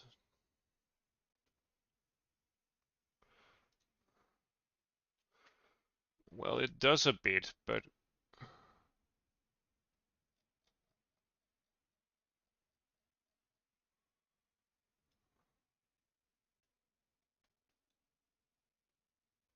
23, of course.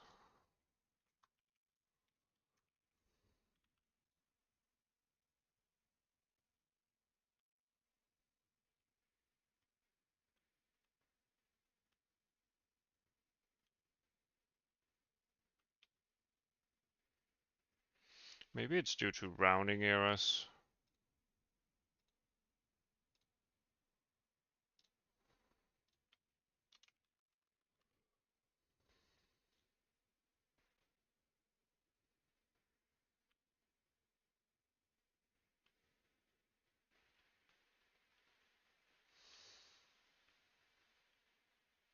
Is it just numerical instability or what?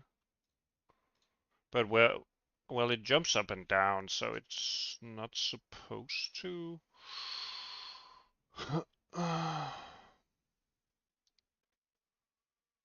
Well, I'll have to debug that later.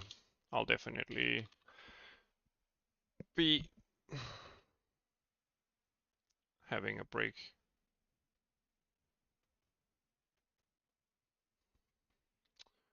We're almost there, and this should follow the edge of the kind of like layout. So if we do something like this, the text should be offset on it.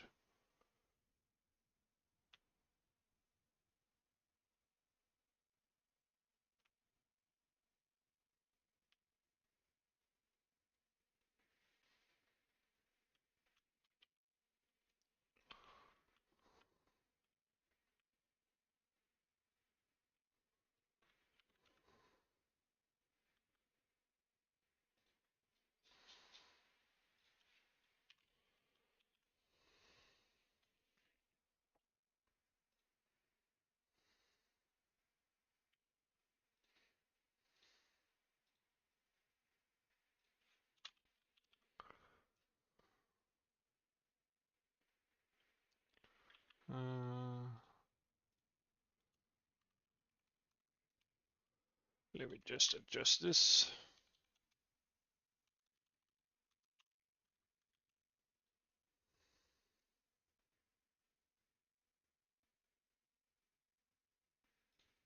For some reason, well,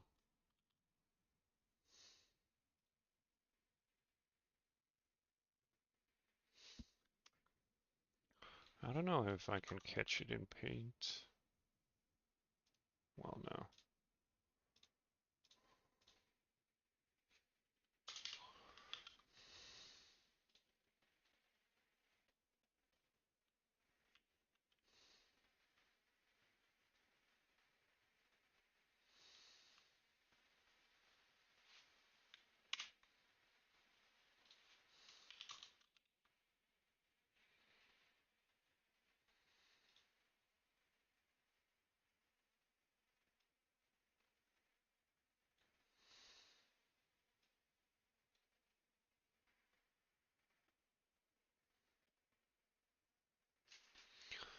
Well,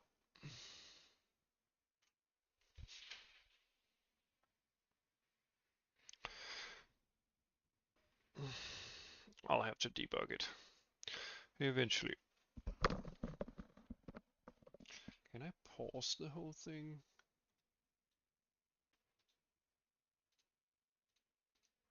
Well, no.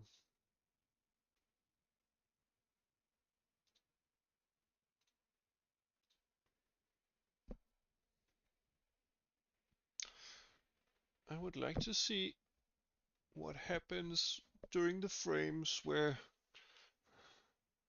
maybe if I reduce the frame rate here.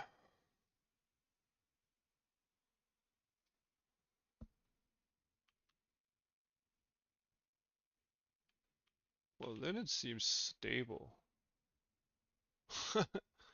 Is it just VSync related or? No, it sometimes kind of smears.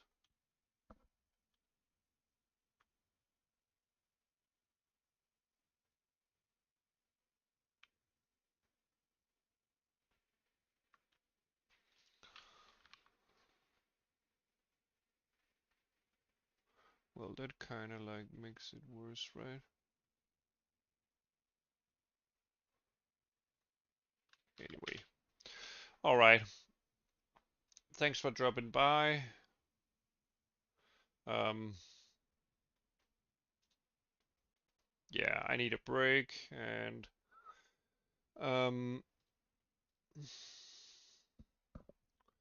we did some work on the UI system here.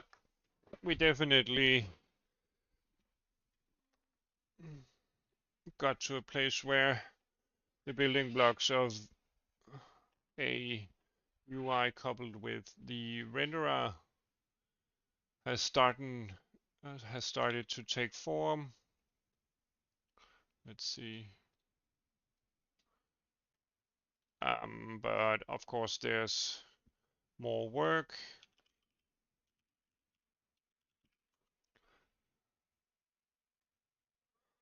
Um, yeah, but it is still great progress. I really like the interface of the UI, meaning that you declare a context and then start applying stuff to it. This part is kind of like separate in terms of decoupling to the renderer.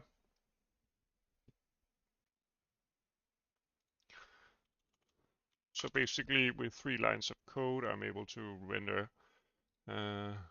what you just saw to the screen.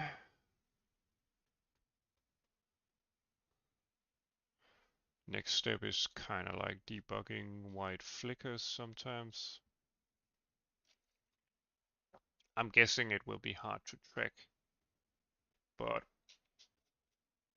I'm definitely gonna try. Anyway, I'm really, really hungry, so I'm going to grab something to eat. Maybe I'll be back later. Uh, but thank you to everyone who dropped by, who interacted in the chat, and yeah, who decided to drop by. Yeah, I think I already said that, but yeah, it makes things a lot more nice and cozy, and yeah.